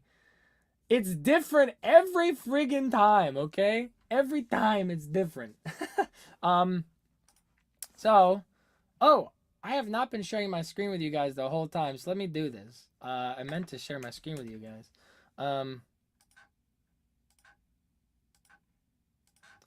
Welcome to my little Studio One over here, right? On this one, he does a double hit on the kick there, right? Oh, wait, is that too much? Is that too much kick? What was that?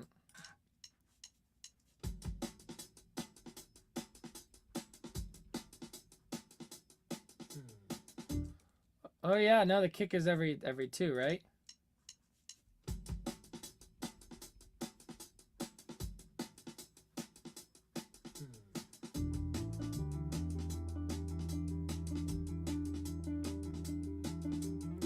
Nope, that's twice as long.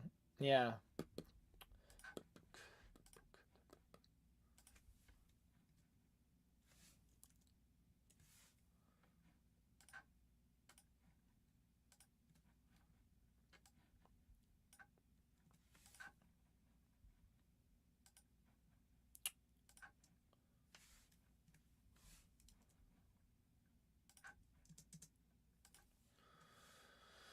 Alrighty, everybody.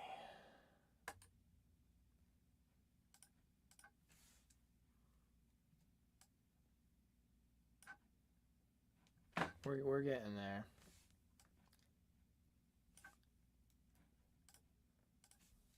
Okay.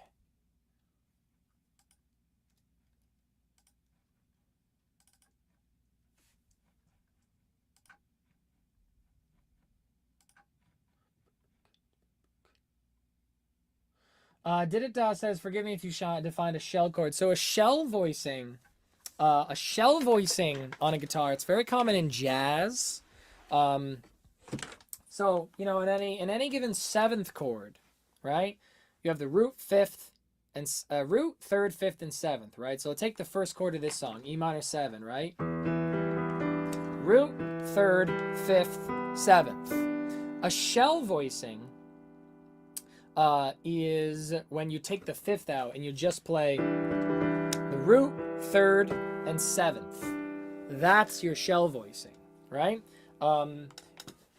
And they're great on guitar, they're good on piano. They're used a lot in jazz because omitting the fifth leaves you more room for like adding color and like improv and other things. And on the guitar here, same thing, right? Root, third, seventh. Root, third, seventh. Root, third octave, because there's no seventh in this one. And then root, third, seventh. Right? There you go, shell voicings.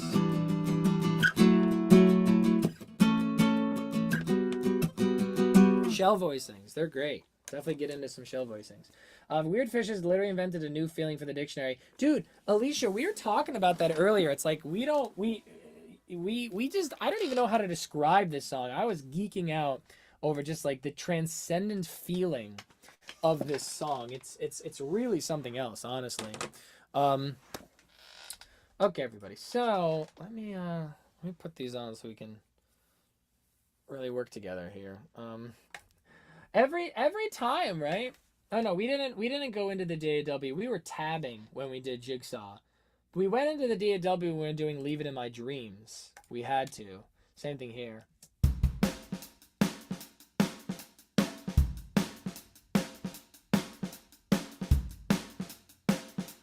Right.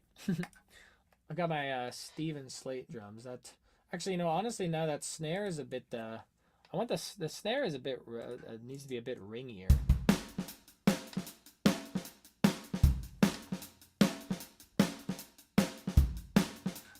Let's see here.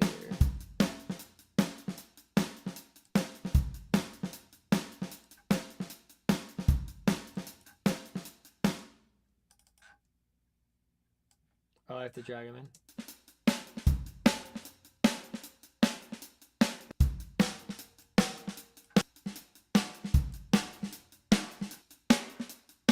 Whoa.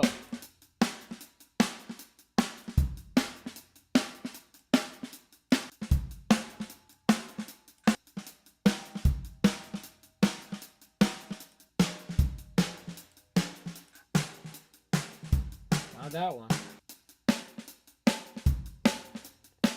Kind of like that one.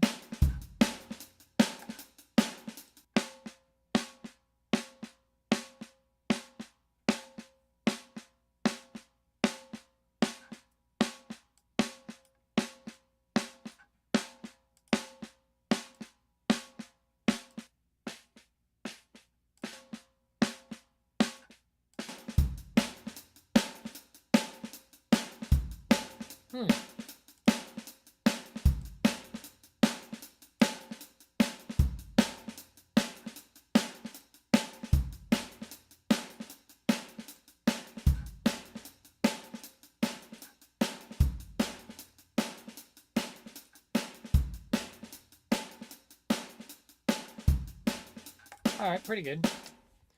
Pretty good, although we're gonna... We don't need to hit that quite so hard. Sorry, I'm nerding out about my drum programming. I hope you guys are okay with that. Wish I had a second screen so I could be like looking at the chat while I do this. I probably could. All right, how's that? Oh, there we go. All right, now we gotta bring that back up too.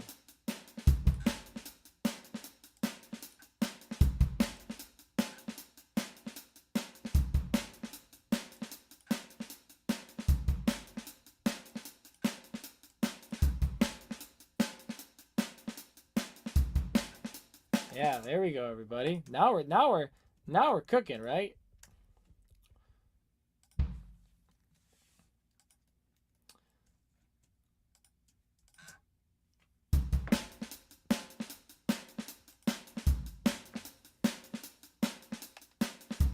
All right, did it says I found the guitar chord shape earlier in learning how to play. You never know what to call them. Hey, now you know. Cheers. Yeah, shell voicings, really, really fun. Great, definitely play around them a lot. They're good. All right, everyone. So we're rocking and rolling over here. I gotta adjust my screen so I can also see the chat, so I don't leave you guys hanging out here.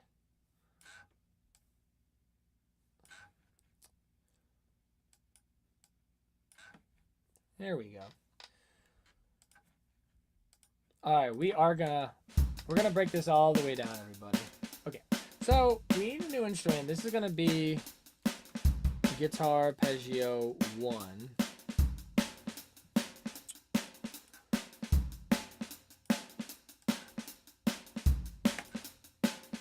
All right, so let's see, everybody. We're gonna do. I want to program it so we can really take a look at exactly what's happening. Ooh, Les Paul. See the string?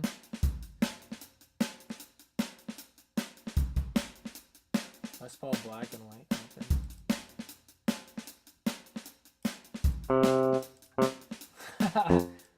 It's gonna sound terrible, but what are you gonna do about it?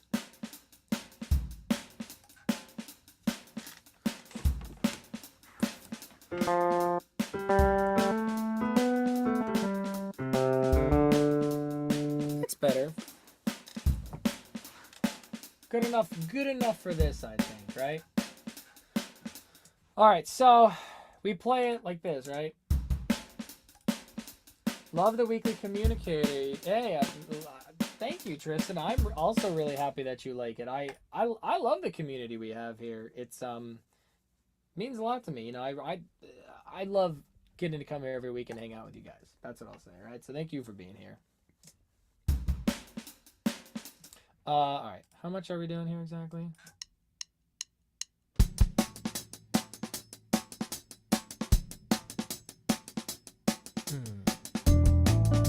Okay.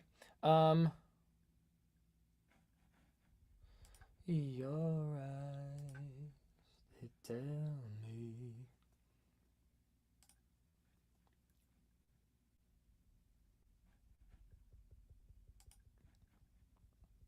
Okay. Yeah.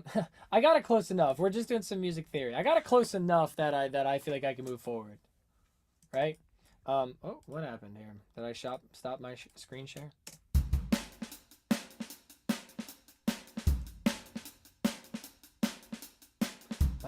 Alright, so here's when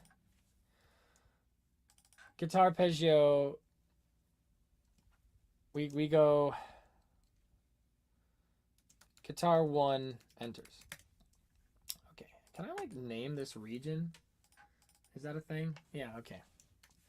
E minor 7 times, this one was times 10, right? E minor 7 times 10.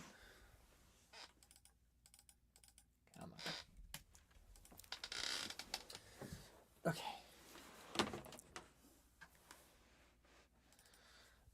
Okay, so we go E minor 7, so we start at the D, right? And this is the interesting thing, right? Is we're kind of doing this in threes. The eighth note's in threes, right?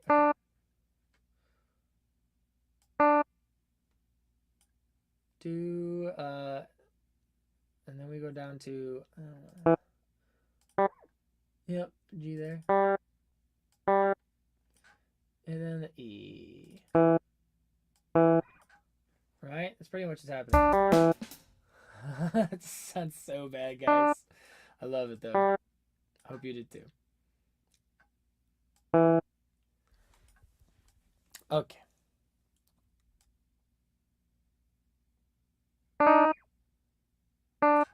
This kind of thing, right?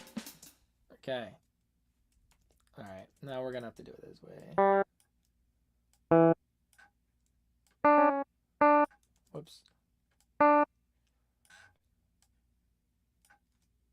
Dang it. All right. Oh, that works. So 1, 2, 3, 4. Dang it. 1, 2, 3, 4, 5, 6, 7, 8, 9, 10. Okay. Make it a little bit longer to sound better.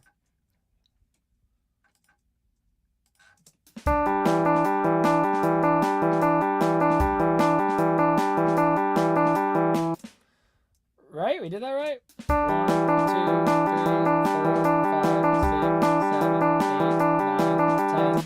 Okay. Okay, everybody. And then let's copy you. And then here's the weird part though, is now I wonder if it's just gonna let us bring all this up to the F sharp, right?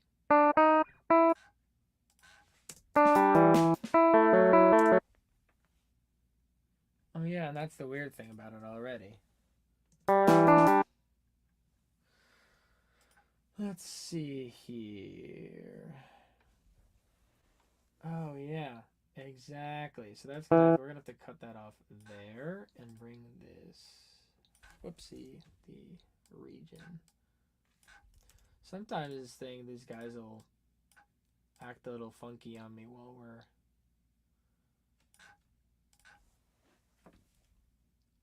while I'm screen sharing. Sometimes it acts a little funky.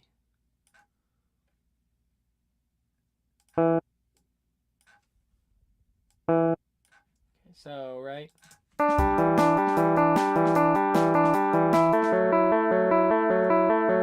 Yep, and you can start to see, guys. Look, it's already getting funky. Look at the relationship here between these guys. And this is when we go F sharp minor 7 times 11, which we figured out, right? And this is 1, 2, 3, 4, 5, 6, 7, 8, 9, 10,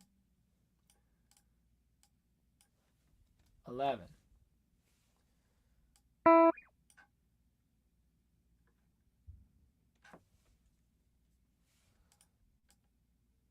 Okay, look, we line up there, right? That's interesting.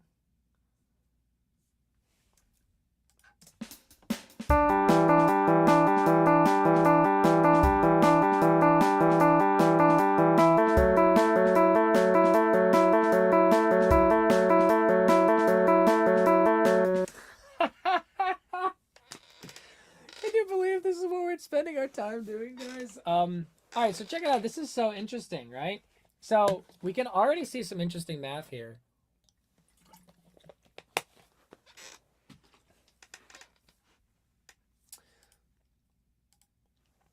So basically, 3 times 10 is 30, right? If you go from here, so this is let's count eighth notes. So in one bar here is 1, 2, 3, 4, 5, 6, 7, 8, 9, 10, 11, 12, 13, 14, 15, 16, right? So this is 2 bars, right? Of course. So in 2 bars here is 16 16 eighth notes. So that means 16 32 what comes out of that? 48, 64. You're basically looking at a whole loop, there's 64 eighth notes here, right? There's a similar thing happening here. Should be, right? 11 times 3 is 33. 11 times 3 is 33 plus 10 times 3. That should be 60. That should be 63. What is happening here? There's something extra going on here, right? Just get all these guys. Okay, I think I'm messing something up here because I made them longer so they sounded better. Let me make sure here. 1, 2, 3, 4, 5, 6, 7, 8, 9, 10. Okay, same thing here. 1, 2, 3, 4, 5, 6, 7, 8, 9, 10, 11. 3, 6, 9, 3, 6, 9, 12, 15, 18, 21, 24, 27, 30.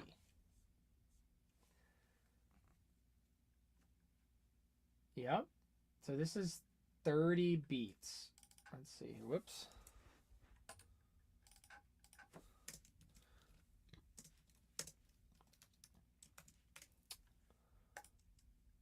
And this should be 33. So what's going on here? Right?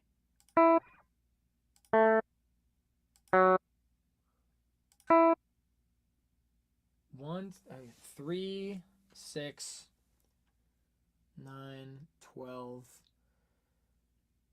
15, 18, 21, 24. How is this lining up? Wait, hold on. Oh, that's why. Yep, see there we go. This is my mistake here. Now we'll have to know this. Excellent. So yeah. See, what I was trying to do here, everybody, is I was trying to lengthen these MIDI notes, because it would make it sound better, but it's actually unfortunately just confusing us.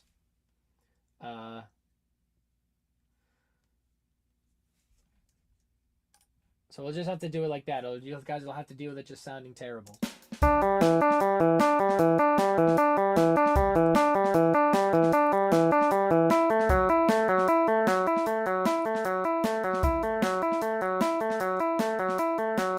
Okay. So we were not crazy there.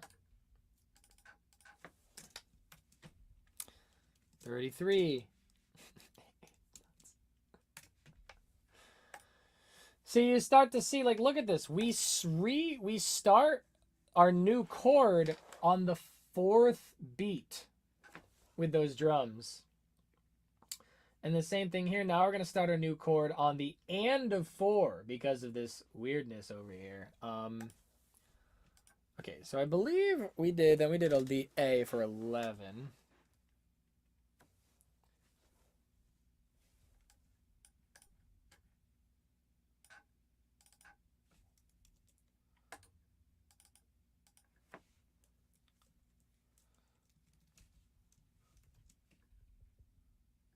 Okay.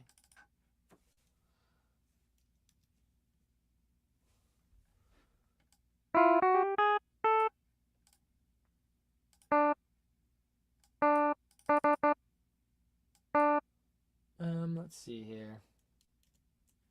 That's not right. We've got to bring U up to the A.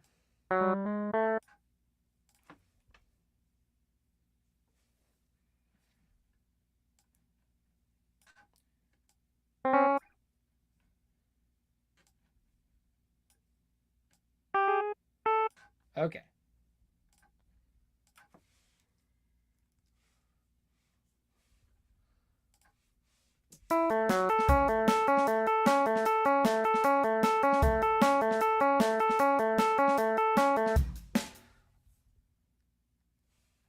There's what we got so far, everybody.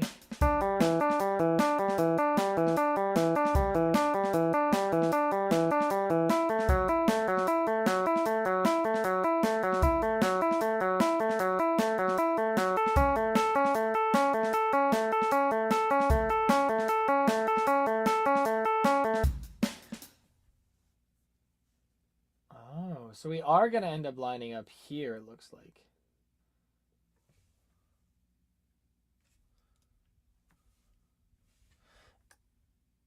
Alright, so now here's where things start to get weird, right? So now for our next chord, we do actually have the G major 7 times 10. We figured out. 38th notes. What I'm gonna do here, everybody? Let's see here.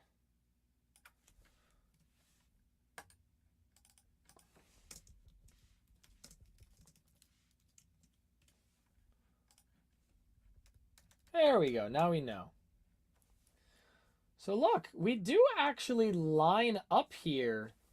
We line up when we go to the 4th chord. When we go to our G major 7, we line up. This is also where the guitar 2 enters.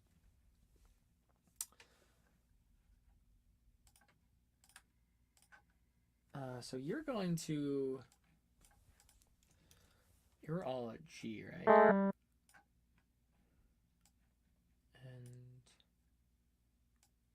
And... Okay, but this was... Let me make sure. 1, 2, 3, 4, 5, 6, 7, 8, 9, 10, 11. Aha! And you're only 10 times, right? 3, 6, 9, 10. Okay. Yep.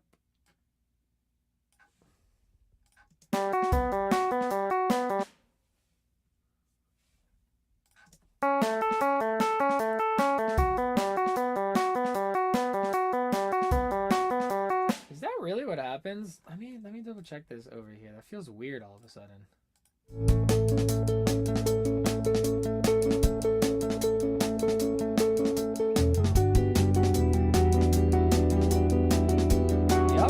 Yep, that is correct, everybody.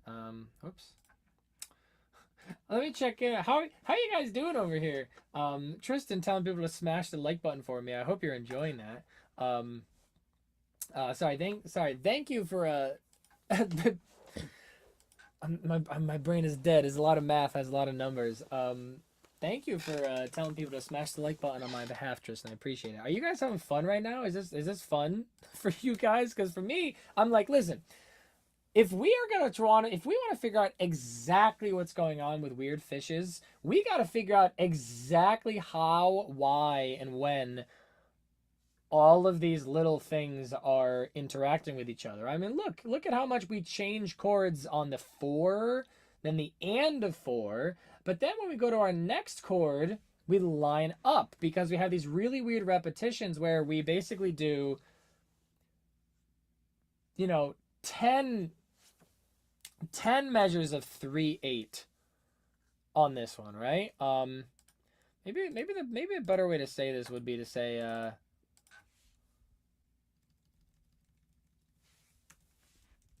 I don't know, 10 measures 3/8.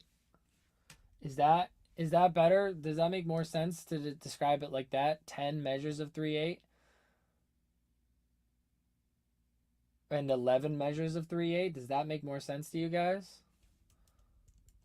You guys let me, someone's got to let me know. Do you prefer me thinking about it like this, like 38th notes, or would you rather look at it with the weird time signature aspect of it? My inclination is probably to go time signature, but what do you guys think?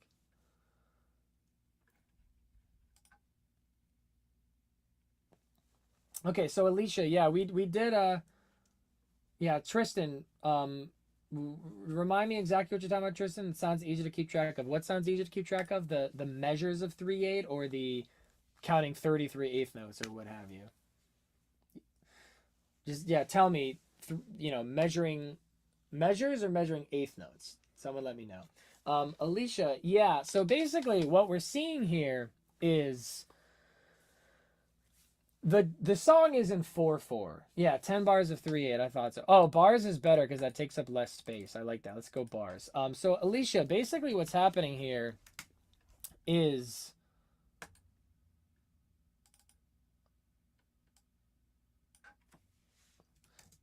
the song is in 4/4, and especially when you look at the drums, it's in 4/4. That being said,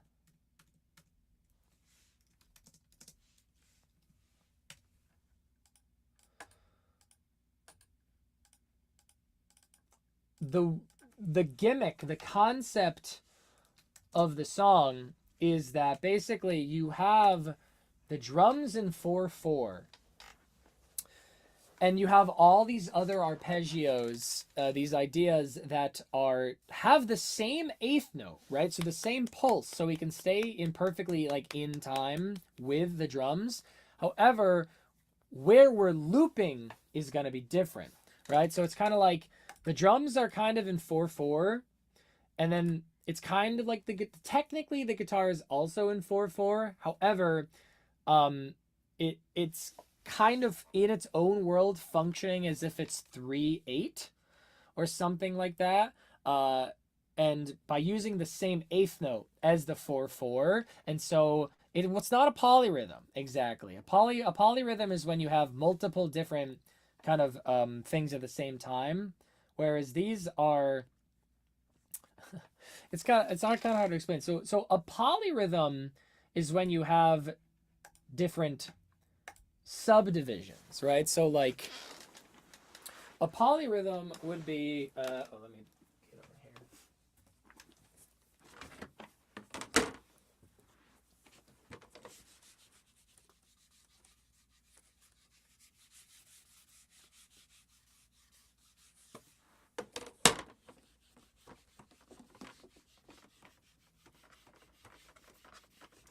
Okay, so a polyrhythm is when you have multiple different subdivisions of like the same bar, right? So if you have, let's say you have one bar, and let's say you take that bar and you divide it into 3,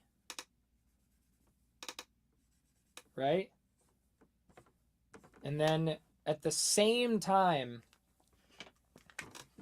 well, let me do this right? Yeah, so you could take that one space, that bar, and divide it by 3. And then you could take that same bar and divide it by 4, right? And we can do that at the same time. And this would be a 3/2 polyrhythm, a 3/2 polyrhythm. And that kind of feels like, right, so you have this, let's say this is your pulse, right? This is the whole bar, right? 1, 2, 3, 1, 2, 3, 1. Divided by 4. 1, 2, 3, 4, 1, 2, 3, 4, 1, 2, 3, 4, 1, 2, 3, 4, 1, 1. 1, 2, 3, 1, 2, 3, 1, 1. 1, 2, 3, 4, 1, 2, 3, 4. Right, so we're taking the same space in time and dividing it multiple ways. And now if we put that together, if you kind of imagine it like this, right? Like I'm gonna try my best. I'm not great at this. If you have imagine my right hand is the 3. No, imagine my right hand is the 4, my left hand is the 3, right? 1, 1, 1. 1, 2, 3, 1, 2, 3, 1, 2, 3, 1, 2, 3. Now separate that on the other hand. With the right hand doing the 4. 1, 1, 1 and 2 and 1 and 2 and 1 and 2 and 1, 2, 3, 4, 1, 2, 3, 4. Now, if you put those two hands together, you get a polyrhythm, right? You kind of get something like.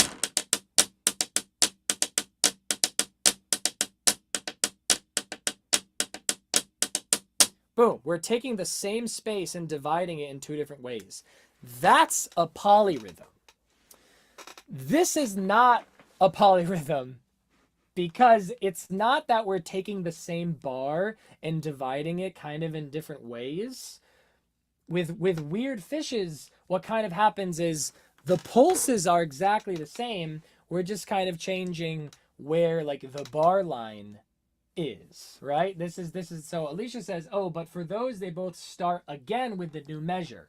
That's exactly right. Whereas with weird fishes, kind of more like what's happening is I want you to imagine it like this, where let's say you have 12 beats.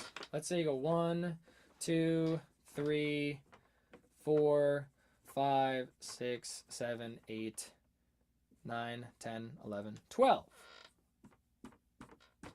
12 beats. Let's say you do that 12 beats again. 1, 2, 3, 4, 5, 6, 7, 8, 9, 10, 11, 12. 12 beats again. Now, imagine that we want to separate this by bar lines, right? We know that there's the end. Sorry, that's the start. You guys probably can't see that. Let me do a different color here because my purple's running out. That's your start. Now, let's say on the top, we're doing 4/4 up top. 1, 2, 3, 4, bar line. 1, 2, 3, 4, bar line. 1, 2, 3, 4, bar line. This would be the drums up top here. Now, up here in this one, imagine in oh dang it, I mean to do it let's see here. Kind of messed this one up, didn't I? Something similar. Okay, for the sake of demonstration, we're gonna do it this way.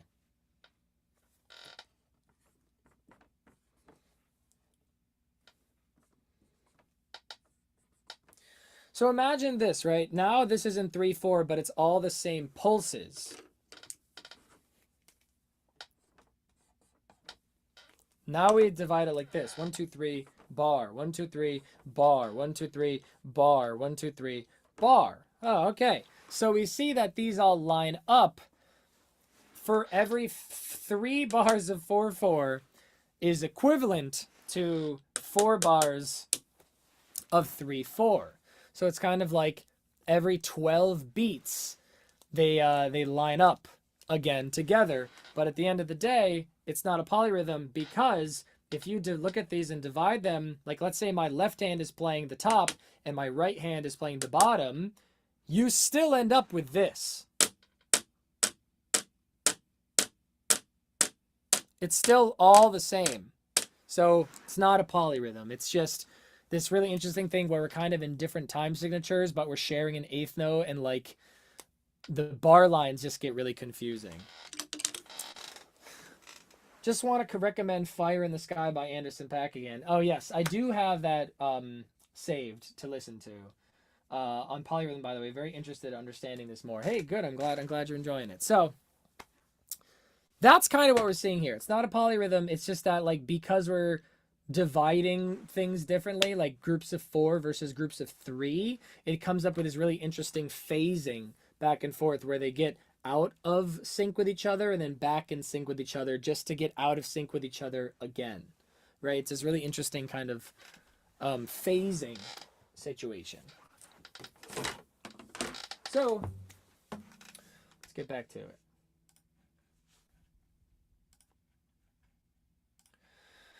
In the deepest ocean. So anyway, that's exactly what we're saying.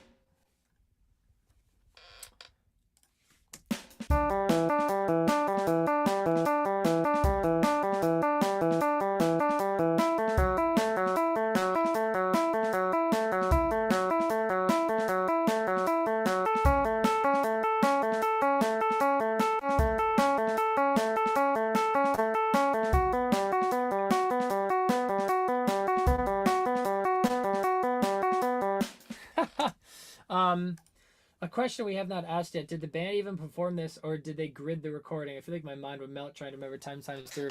That is a great question, did it not? And they have performed it live. You actually go look up go look up the live from the basement performance of this song. They play it live. They are just that good. Okay. So, Tristan, now this was the interesting part. This was the part that was weird, is that then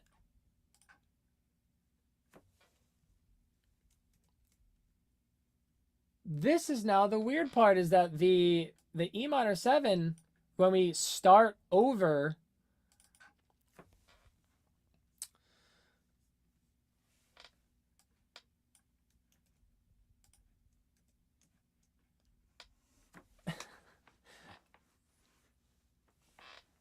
so weird. Like guitar 1 enters, guitar 2 enters.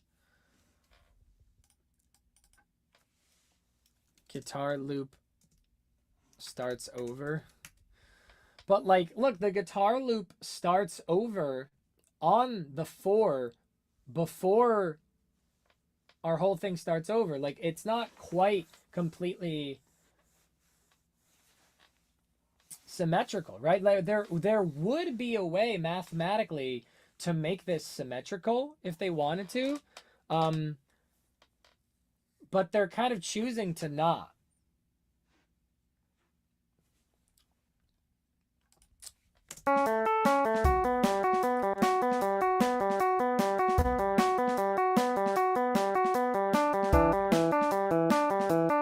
Whoa, what the heck was that?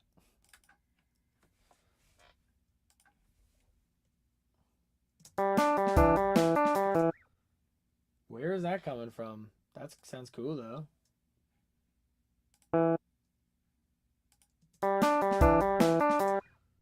Oh, I see my mistake.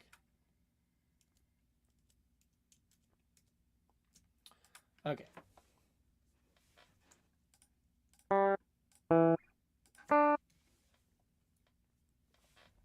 We need more. We need more.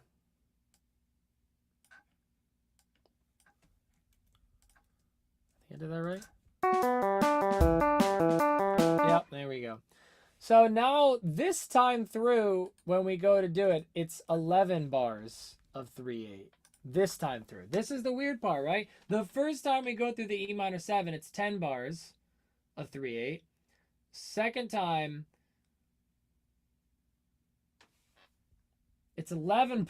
The second time through the E minor 7, it's 11 bars. So it's like they're specifically making decisions to try to keep us confused, specifically making decisions to make it so you can never get a handle on the loop, because it never loops perfectly. Because this one, when we go back to the F sharp, it loops by 11 again. But then check it out, when we go to do our A, oh, we do line up there. Interesting, right?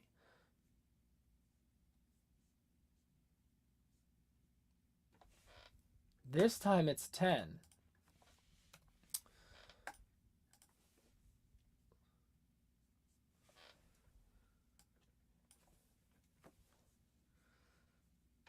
We're going to spend our whole time, all the time. We're going to have to do like a bonus live stream, literally just to spend the time doing this whole thing like this. All right? 1, 2, 3, 4, 5, 6, 7, 8, 9, 10. 1, 2, 3, 4, 5, 6, 7, 8, 9, 10, 11. 1,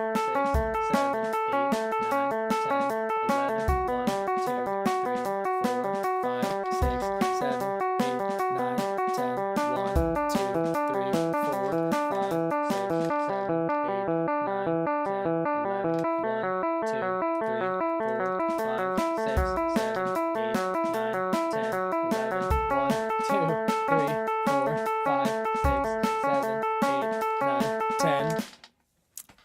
This is bonkers. This is bananas, guys. Like, how do you even come up with this stuff, guys? How do you come up with this stuff?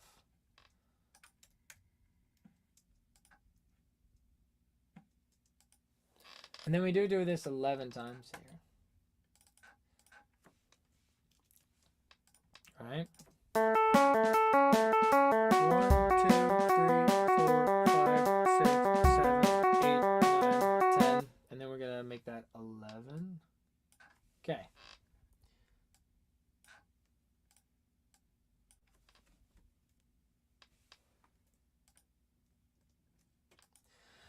So check it out. Here's the interesting thing. I mean, this is where they do it.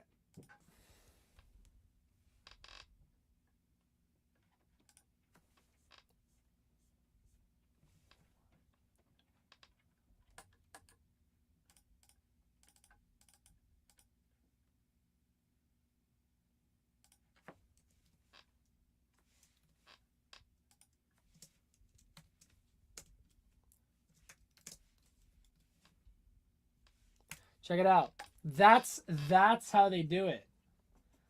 That's how they line back up at the beginning. Is if you listen for it, this final time they go through this G major 7 here.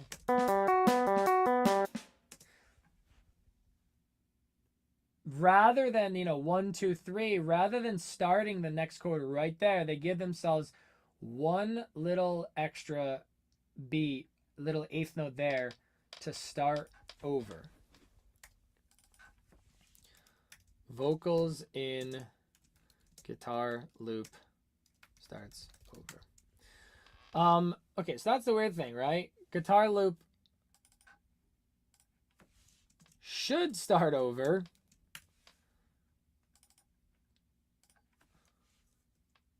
But it's different.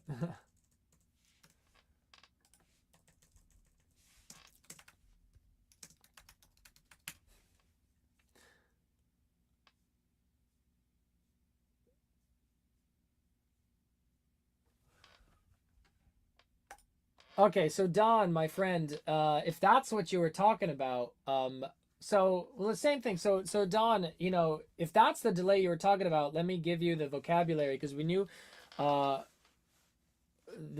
not necessarily what we mean when we say delay. The vocabulary we would use there is an extra beat because when you say a delay, or that to me sounds like, well, there's a guitar effect called the delay, but also the way you were talking about it, we're talking about sliding frets. You were saying something like, we need it, when you said, it's a big jump from the 7th fret to the 2nd fret, causing a delay. When you say it like that, it sounds like you're saying that the reason why this extra beat exists is kind of either a performance error of like, or performance issue of like, I need time to slide my fingers down, or that it's kind of an accident or something like that. But it seems to me the case that they did this very intentionally, not from a mechanical perspective of changing frets. I mean, these guys are more than capable of changing 5 frets in a split second. That's not why they decided to do this. They decided to do this specifically so they could start over on that downbeat again. They figured out, okay, we need one extra little eighth note here to start over on the downbeat with the drums and the vocals again. So again, it's not because of the mechanics of a guitar. It's certainly because it's more compositional. It's not mechanical or performance based. It's compositional. It's almost just mathematical, actually. No, I don't mean to put you on blast here, Don. I'm just explaining my confusion as to your comment from earlier about the whole thing. So again, looking at, we actually have a loop of the chords where we're playing an E minor 7 to an F sharp minor 7, then an A, then a G major 7. And that is a loop. However, every time we repeat that, it seems to be different, right? So what do we have here? We have, this could be fun. Let's, okay,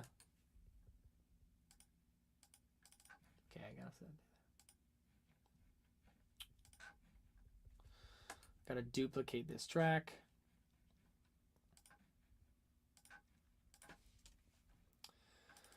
Okay, let's look at it this way.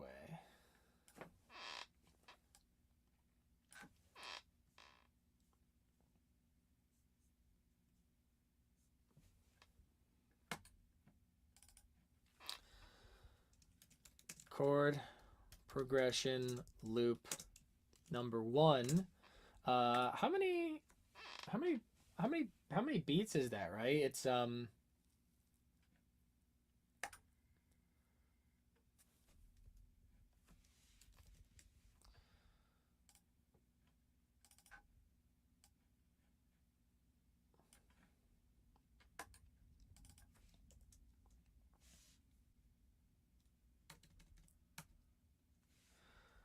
yeah, so this would be, look at this. So 64 to 1, 2, 3, 4, 5, 6. That's so interesting, isn't it? So it's 12 bars for 4. What's the math on this? 64 by 6.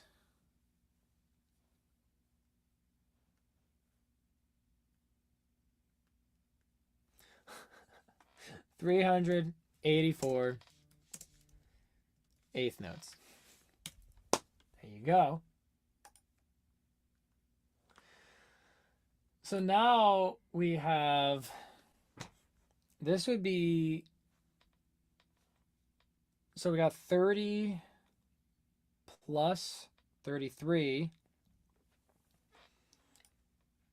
plus 33 again.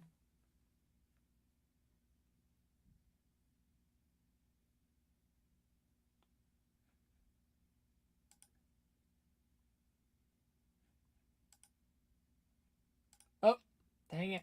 I'm doing this wrong. See, I'm already confusing myself because of, look, where the second guitar enters. It's very confusing. So 1, 2, 3, 4, 5, 6, 7, 8, 9, 10, 11, 12, 13, 14, 15, 16. Okay, 16 bars for 4.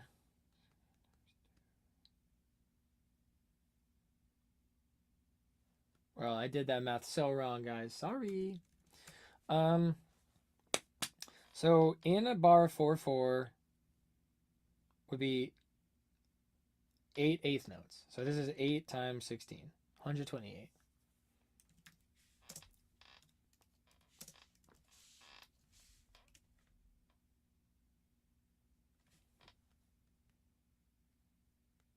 Yep. Okay. So now look, now we have 30 plus 33 plus 33 plus 30.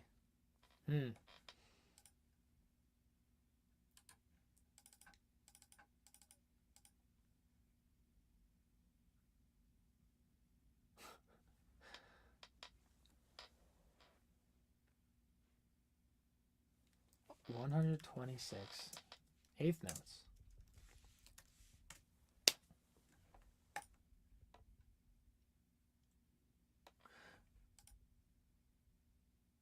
Random question. We have a lot of favorite bands. They're like Burt Bacharach. I have heard of Burt Bacharach. I've never really listened to him.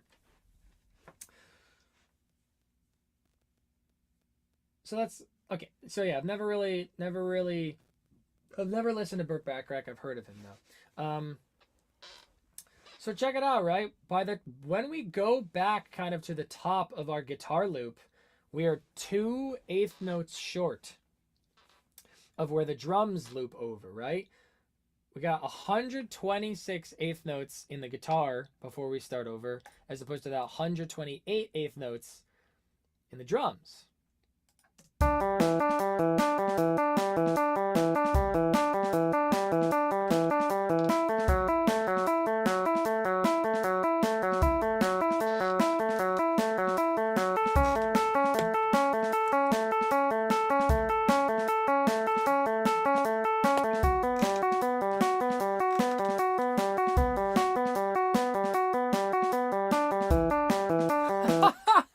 Because did you listen? Did you hear where that kick drum is right after? Tricky, tricky, tricky. So you'd almost think to yourself, oh, is it simply that, because a thought might be, oh, are they going to repeat the same thing, but it's just that they have, just a little extra of that E minor 7 at the beginning? But no, because it's all of this stuff ends up being different as well. Let's go in here and see. Well, we got to figure out what that little bit was.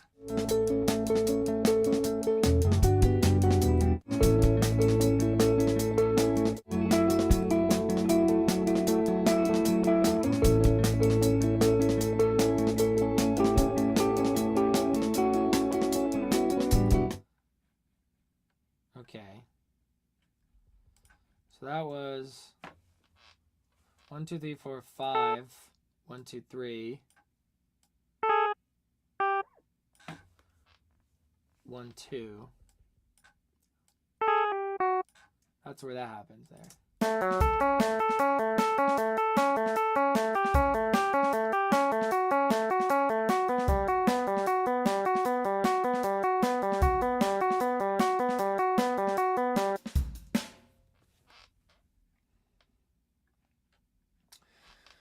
Okay, so we know that the guitar, the drums just keep going eighth notes. And then, but basically,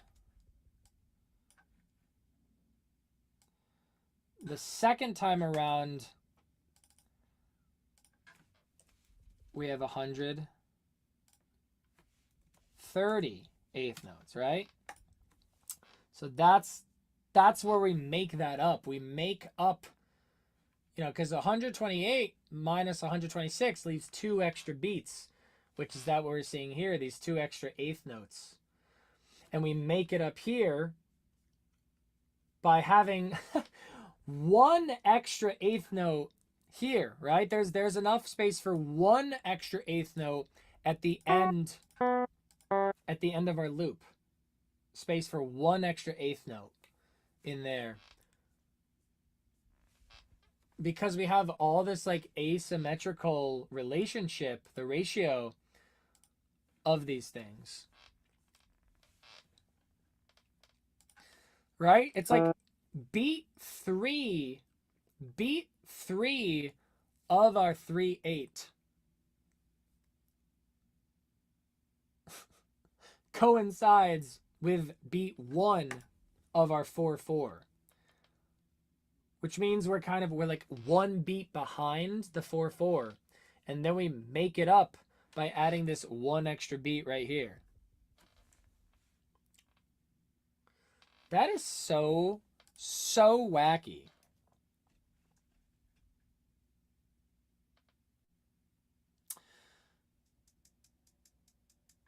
I'm not even going to call it a guitar loop. We're going to call it a chord loop.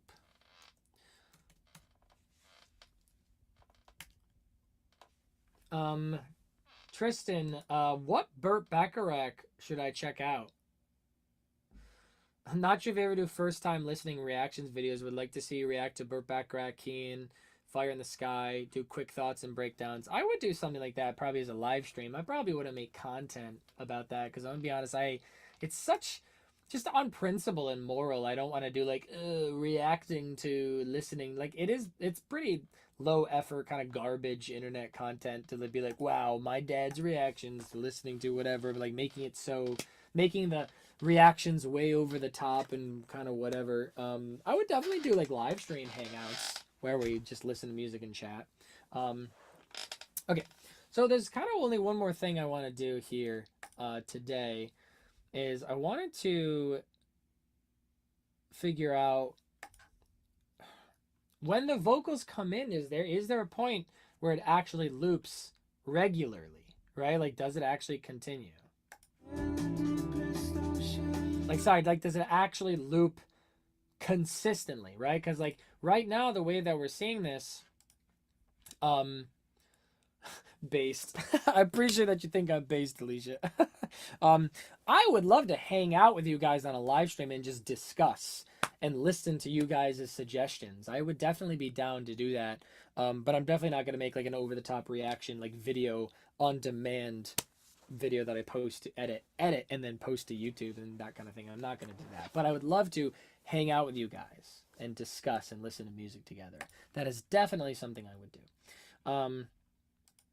So maybe we should schedule that. That'd be fun. Would you guys do that? A hangout? I did try to do that one time where I did a listening party with my girlfriend on live stream of Brittany Howard's new album, and I would love to do more of those. I just haven't really had the opportunity. So maybe it'd be fun to do that too, where it's just like we're not even listening to any specific album. It's just I'm hanging out with you guys and fielding suggestions and listening and discussing. Okay, so we know that generally, again, we do have a loop of our chords, but the exact rhythms and bars that we repeat those loops are different. So my question is, when the vocals come in, do we actually see a proper loop where the rhythms are the same? That's what I want to know. That's what I want to see. That's what I'm going to listen for.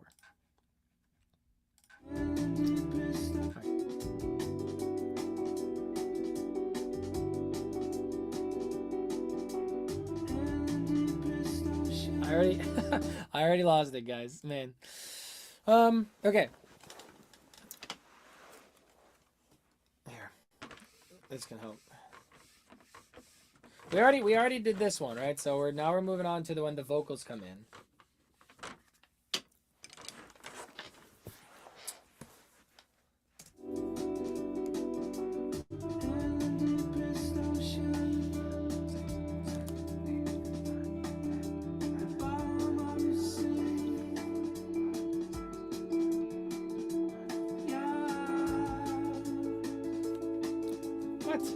What are you doing to me, Tom?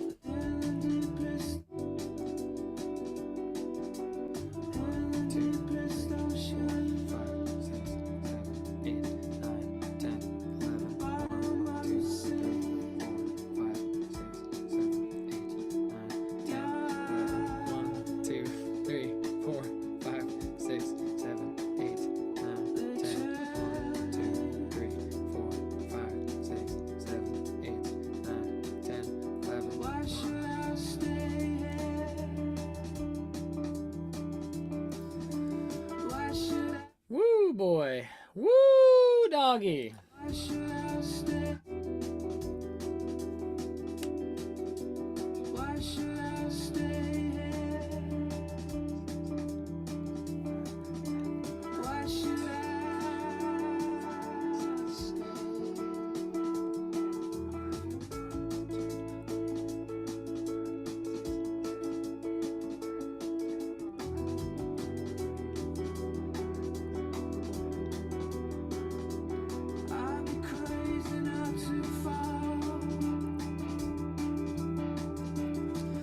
Tristan says, yeah, I would watch that live stream. You know most Burt Bacharach songs. Say a Little Prayer, The Guys in Love, Raindrops Fall on My Head, Close to You, Walk On By. Okay. So he's like a golden era pop composer, right? He's kind of like after like Cole Porter, that kind of thing, right? So he's like an American songwriter, composer, like an Aaron Copland or like a Cole Porter kind of situation. See, I knew that he wasn't like a pop rock guy. That's so interesting. I gotta double check on this second time through, right? Let me. God, what is happening here? He wrote for the Carpenters, Dionne Warwick, and lots of other perfect songs. All right, I'm in. I love that stuff. I love, Great American Songbook stuff too. So that's great. Okay.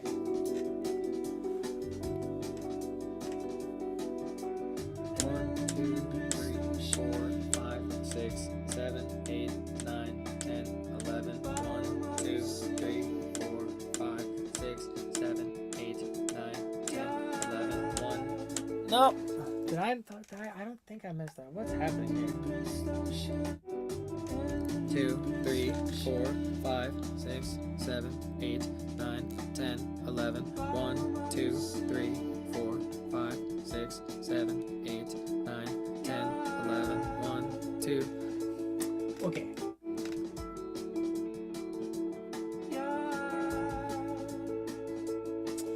There's a confusion there with the other.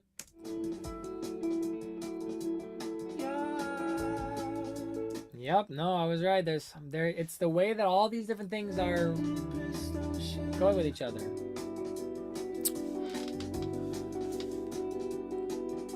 One, 2, 3, 4, 5, 6, 7, 8, 9, 10, 11. 1, 2, 3, 4, 5, 6, 7, 8, 9, 10, 11. 1, 2, 3, 4, 5, 6, 7, 8, 9, 10. 1, 2, 3, 4, 5, 6, 7, 8, 9, 10, 11. 1, 2, 3, 4, 5, 6, 7, 8, 9, 10. 1, 2, 3, 4, 5, 6, 7, 8, 9, 10, 11. 1, 2, 3, 4, 5, 6, 7,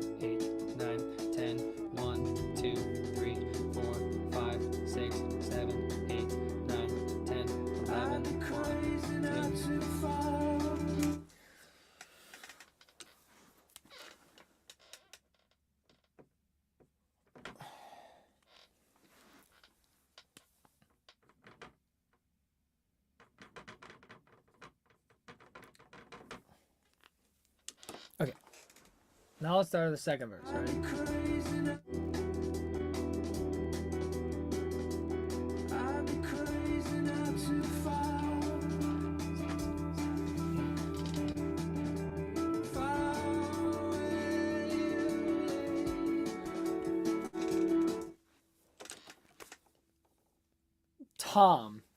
Tom, you can't be fucking for real. All right, maybe they were improvising. Maybe he was doing just the littlest bit of improvisation on this.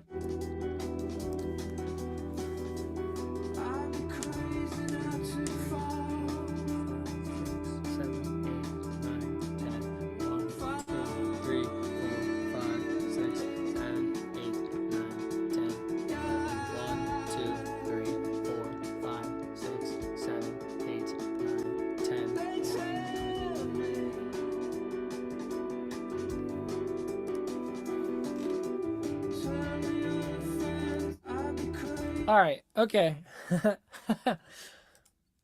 It's different every single time. I'm really starting to think that he was just kind of staying in time and then just playing along and moving it and just picking and choosing. Why should I stay here?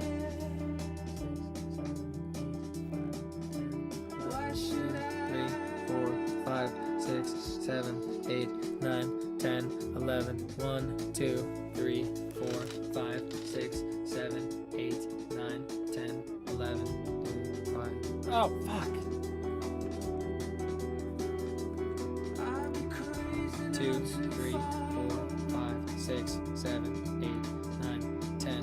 1, 2, 3, 4, 5, 6, 7, 8, 9, 10, 11. 1, 2, 3, 4, 5, 6, 7, 8, 9, 10, 11. 1, 2, 3, 4, 5, 6, 7, 8, 9, 10, 11. 1, 2, 3, 4, 5, 6, 7, 8, 9, 10, 11.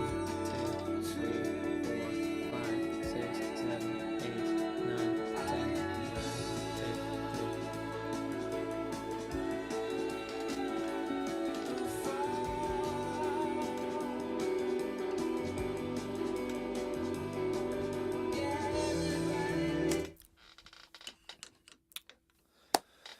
All right, everybody. Michael Miller says Burke Rex, a certified genius. Yeah, absolutely. Sounds like it to me. All right, everybody. This is wild. This is crazy stuff over here. I'm wondering if there is ever even a part where it even... I think that's what I'm here to find out. Like, is there a point where it ever actually...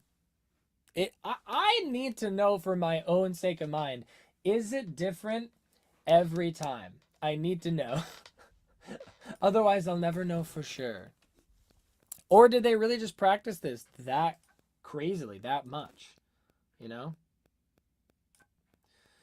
Their eyes, they tell me.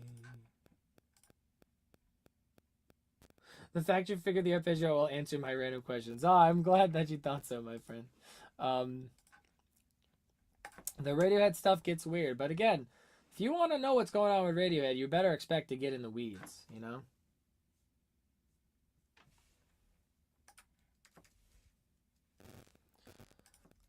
Let's see here. Okay, so 11 bars of the E minor 7, then 11 bars of the F sharp minor.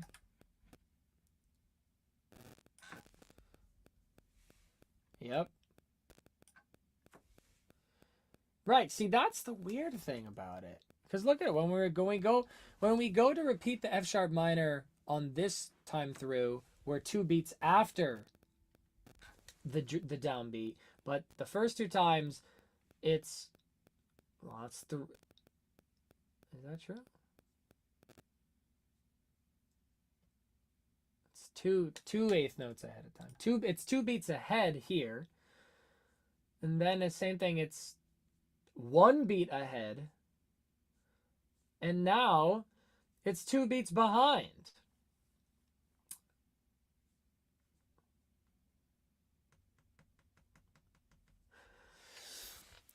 You're killing me, Tom York. Oh my gosh.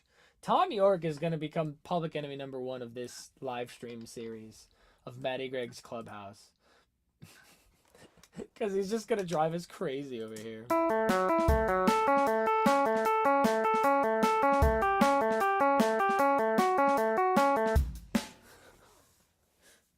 Yep, and then we do the 11 bars of the G sharp. Okay.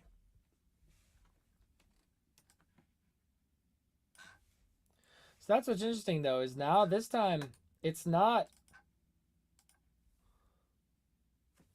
11 bars plus 10 bars plus the extra beat. It is just 11 bars this time round.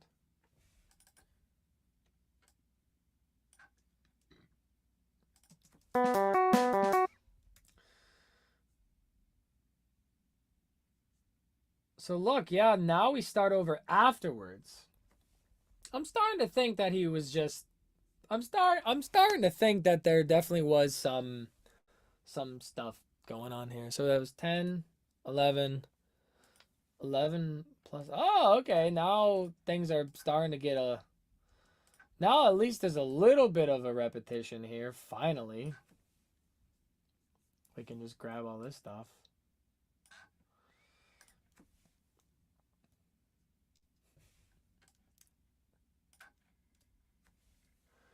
Okay, and then we had 11 plus the extra beat. Okay.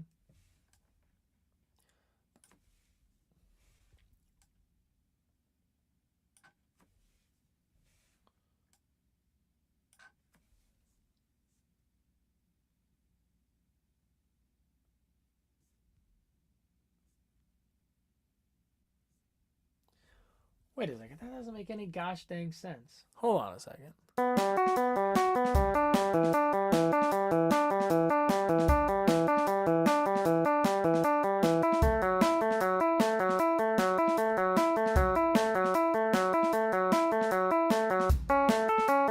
Ah, there we go. Something went wrong here.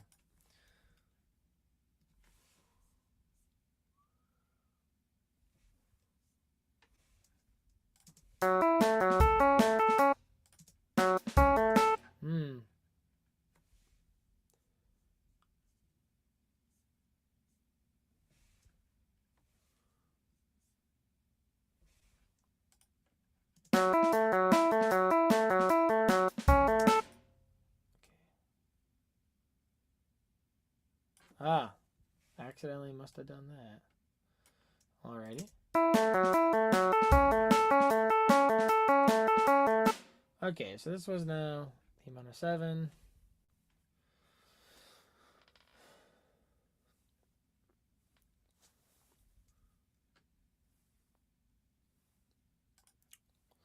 Then the E minor 7 times 10.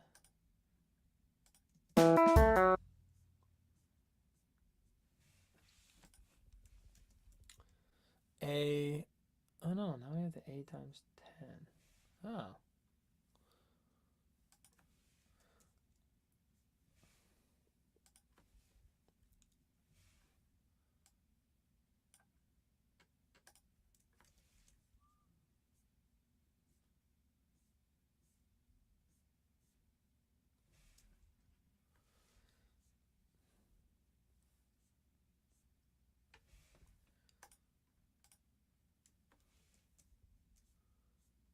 Does that line up now properly? It does.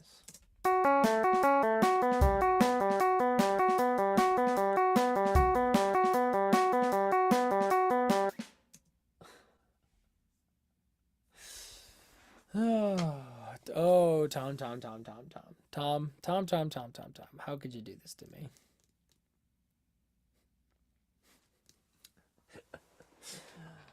All right. I'm setting the end point on the live stream, guys. I don't think we're going to have time for any after hours discussions today just because like, I'm already just kind of brain dead on this. So 10, 11, 11. Okay, so copy those guys. But why? I'm just gonna find out as long as we're looping this thing. 10, 11, 11. 1, 2, 3, 4, 5. 3 down on the G. 3 down on the F sharp.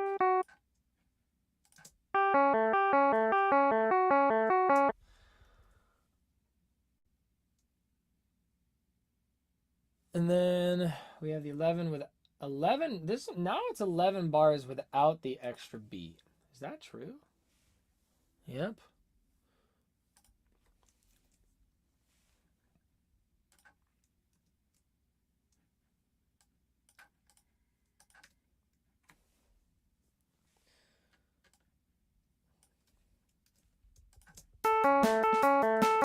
It's different every time. Every single time it's different.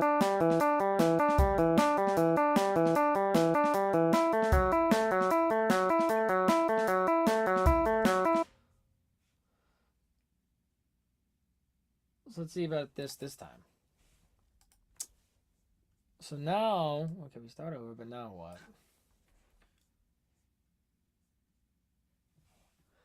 What?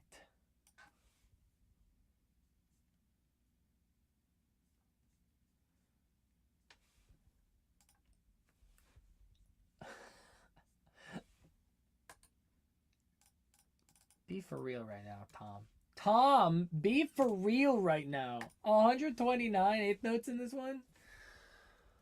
Bro, get a grip, Tom. Tom York is my enemy now.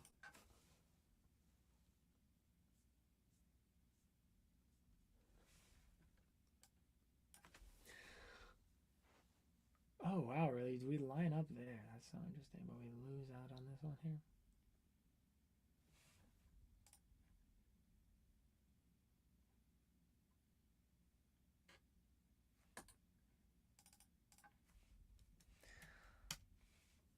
Tom, I'm losing faith in you, Tom. I feel like he was just I feel like he like had they had the idea in place for the song and he practiced certainly, but then I feel like when he was actually going to do this,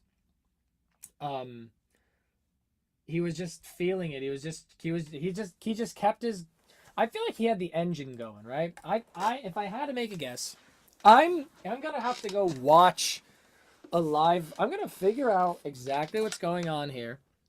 And then we're going to have to go watch a live version and count it out to see if it's exactly the same here.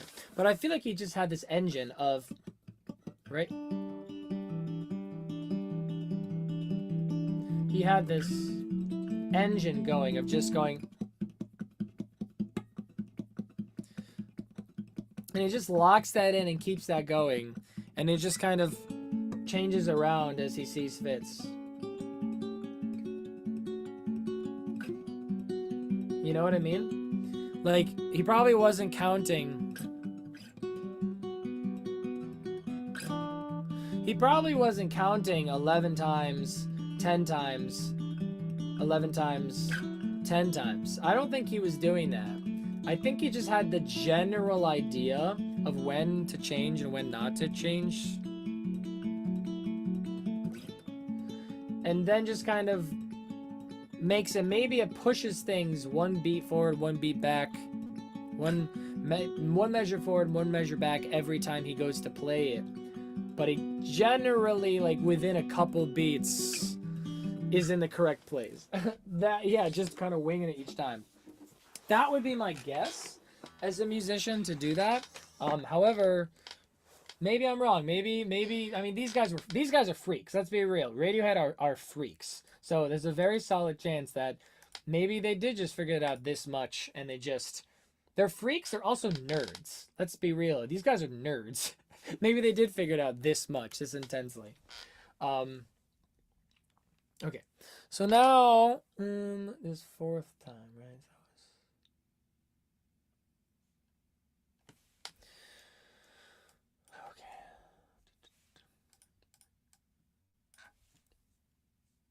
This time, yep, same. Oh, wait, hold on.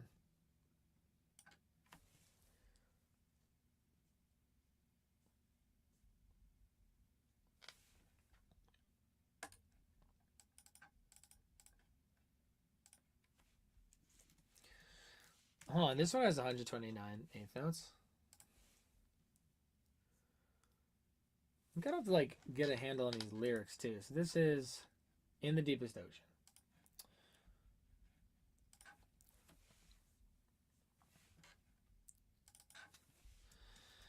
In the deepest ocean is that part, right? In the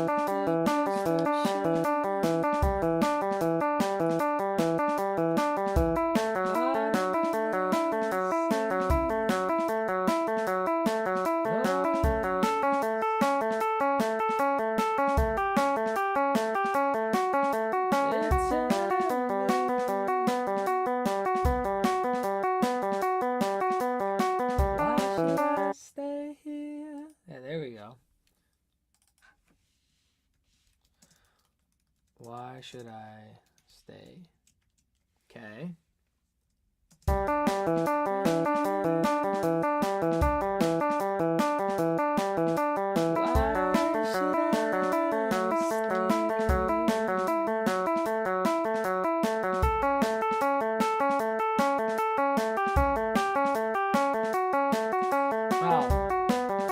I've lost the plot on this one. Give me a second. Why should I stay here? Why should I stay?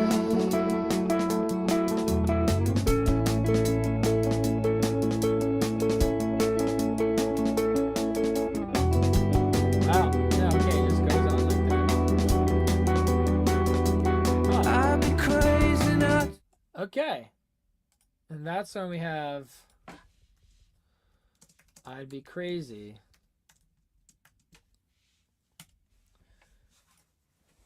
Dude, if this song had no drums, I think it would like end up being this like weird like binaural beat ASMR thing. Honestly. Okay, so this is the part where we're thinking about here, right? I'd be crazy not to fall.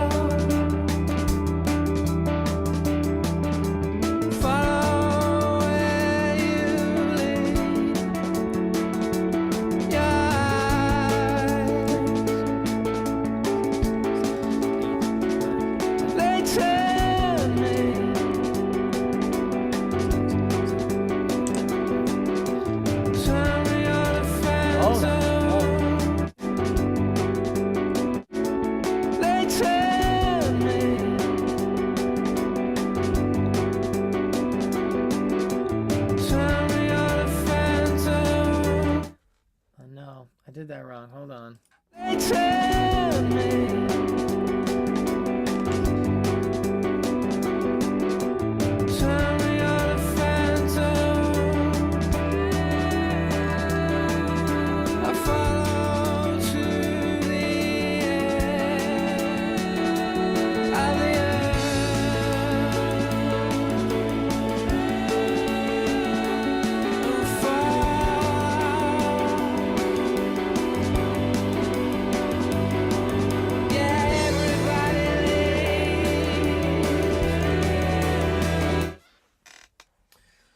I keep thinking if the drums were gone, the 11-10 choices would make more sense and sound more natural. Yeah, I think you're right about that. Dawn asks, how did the bass and second guitar keep up? Dude, I honestly don't even know. I feel like they're just listening to the drums and just kind of ignoring these main things here.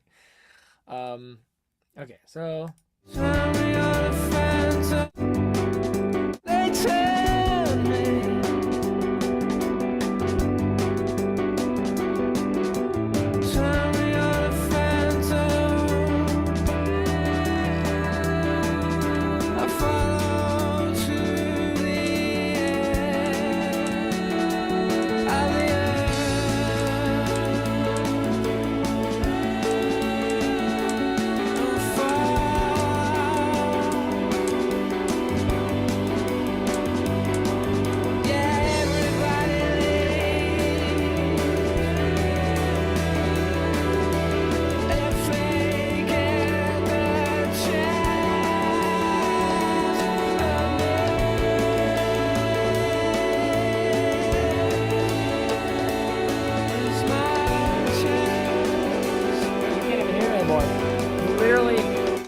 when you get to this part of wait, you guys could hear that, right? When you get to that part of the song, were you guys hearing all that music playing right there, or that part of the song? Were you guys hearing all? It's not. You wait, hold on. More sense and sound more natural. Yeah, I think you're right about that. Don, wait, hold on. More sense and sound natural. Yeah, I think you're right about. So this is the part where we're thinking. Sorry, guys. I thought you guys could hear the music there. The music was playing in my headphones that whole time, and now you're getting it back. The music was playing in my headphones that whole time, and I thought you guys were listening, but you guys were just watching me be a crazy person. So, all right, let me show you now what I'm talking about here. In the deepest ocean. When we get to this part of the song, where are we? When we get to this part of the song,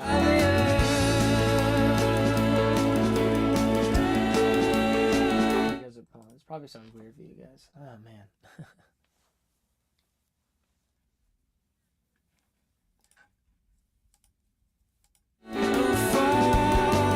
I'm all confused about it. I'm sharing screens, I'm sharing apps, I'm sharing audio. Hopefully you guys can hear this now, right? Let me just double check. You guys should be able to hear this now. Oh, because you have heard it that whole time? I'm so confused. When you get to this part of the song where you had to start to get this triplet rhythm going on.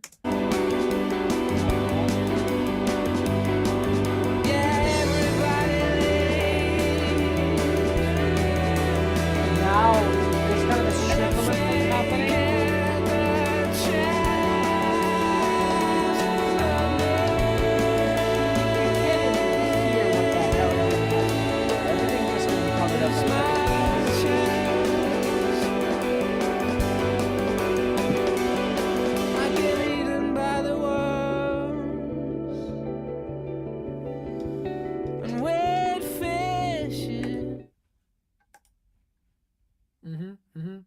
By the time you get to that section, you can't even hear it anymore. Like, I don't even know what's happening. You know how I said, all right, we're gonna get to the end and figure out exactly what's going on here. No, I decided we're not doing that anymore. Because I can't do this.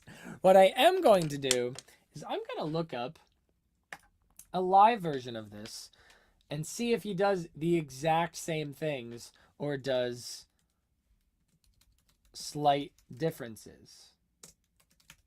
And I would share it with you guys, but I can't because I'm sure this is copywritten and you'll the stream will get blocked, so you'll just have to listen.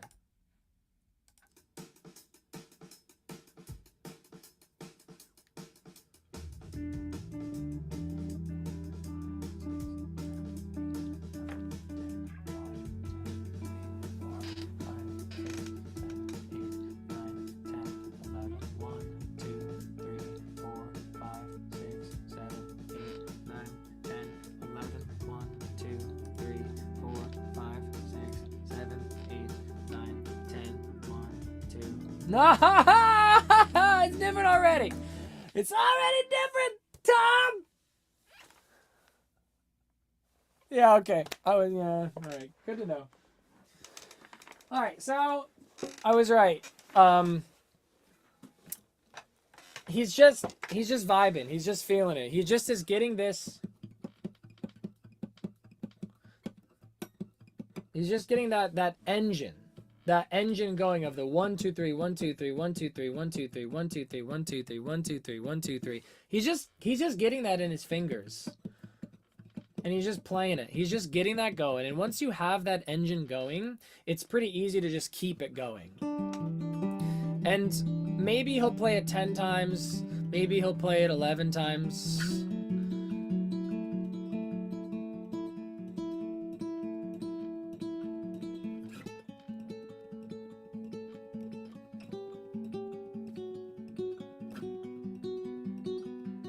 Maybe he plays it 10 times, maybe he plays it 11 times each time through. I don't know, but the point is he's moving and grooving and phasing and shifting with things, and it's gonna be different every time, I believe. Just he's staying with it and kind of keeping together, like you understand. I think you guys are understanding exactly what I'm saying here, right? It's kind of, it'll be different every time. He's winging it, someone said.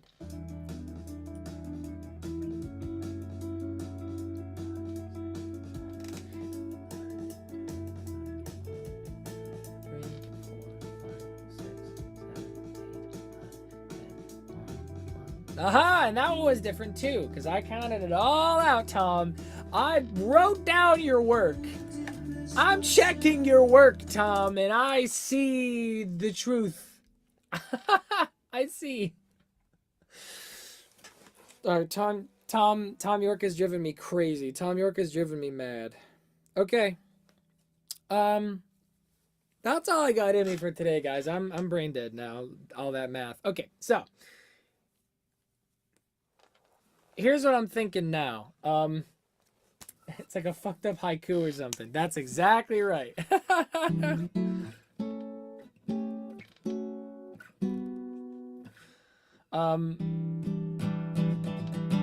Okay, so there is still more work to be done on this song. We figured out that there is some looseness. There is a bit of looseness in these moving parts, especially when performing them live or when recording the, whether we're recording or performing live, there's some looseness. But the main idea is still true, that the drums are in 4. Where they're in 4/4, and the first guitar is in 3/8, and it's sharing the same 8th note. There are other arpeggios going on, and next time we come to this come to this song 2 weeks from today, that's going to be our goal, is to figure out, all right, now that we know we don't have to figure out all the exact repetitions of exactly doing this or exactly doing this chord this many times and doing that chord that many times. We've confirmed that we're not doing that. Now, next time it should be pretty easy to go in knowing that we don't have to do that. It should be pretty easy for us to figure out the other arpeggio parts and figure out, okay, if this one's in 3/8, what are the other ones in? Are they in 7? Are they in 6? Are they in 4? Are they in 5? Are they in whatever? And then now we can start to layer that in together and just get a grander, like larger, like zoomed out picture of exactly, not even exactly, get a zoomed out picture of generally what is the motion of the ocean here. Knowing that the motion of the ocean will push and pull and change sometimes as it need be. But knowing, okay, there's the drums in this, and this arpeggio in that, and that arpeggio in that. And that's what we'll do next time. But for now, we have figured that out. How do you guys feel? Final question. Are you prepared to guitar battle your evil twin named Greggy Matt? I am not prepared. I have a feeling Greggy Matt would beat me in a guitar battle. Greggy Matt is if Matty Greg practiced properly. I don't really have a good practice regiment in terms of like practicing, every day, certain scales, certain times, timing, feel, certain things. And I bet Greggy Matt does. So I bet he would beat me. Okay, everyone. Any final questions on this for today other than that funny one that Tristan just had? It was great hanging out with you guys. Hey, before I go, can you guys let me know in the chat here, how do you feel about these particular, like these types of live streams where we're getting way more down and dirty and into the weeds, right? A lot of times, like especially when you're doing the meet me in the bathroom stuff, I like to keep things a little bit more high level and look at those like longer contours. But in something like this, we have no choice but to get super down deep into the weeds. So let me know, what did you guys think? Did you enjoy getting super down deep into the weeds with me, or was it did it feel like it was kind of boring? I had a great time. Okay, good. I'm happy to hear that. So, Monday the 27th. Monday, May 27th is minor but major Monday. Poll incoming. Look out for the new poll on what new Julian Casablancas song we will do. And so that means Wednesday, June 5th. Wednesday, June 5th will be Weird Fishes Part 2. There you go. Thank you for being here, everybody. Hope you had fun. Keep it going. Definitely prefer digging in. There's no other choice for Radiohead. Alicia, I completely agree. I'm glad you're all on the journey with me. Fascinating even to a layman. Good to hear. You like music tops, modal chord changes, and scansion, but I'm here for all the live streams. Okay, awesome, Tristan. I so appreciate having you here and coming along for the journey. You guys know the deal. You know, best thing you can do is share this stuff with a friend. You know, if you think someone else would enjoy being in this community with us and hanging out with us every week, tell them about it. Bring them to the stream. That's the best thing you can do to hang out and be part of the community, help the community grow. Other than that, you know, like, share, subscribe, check out my original music. I'm still working hard on more original music. There should be some more stuff coming soon. I promise. Some really good stuff that I think you'll really like. Patreon, private lessons, all the things. You know how it goes, guys. Thank you so much for being here. We have exposed Radiohead for who they are. They're a jam band. Who knew that Radiohead was a jam band? We all thought that they were these precise technicians with these crazy time signatures. No, a jam band they are. Dramatic irony for what will eventually become The Smile, and how they have crazy songs in like 13/8 time signatures, and they stay on beat with that. Anyway, guys, it was fun. It was fun today, and I'll see you guys next time. All right, cool. Thanks for being here. Peace.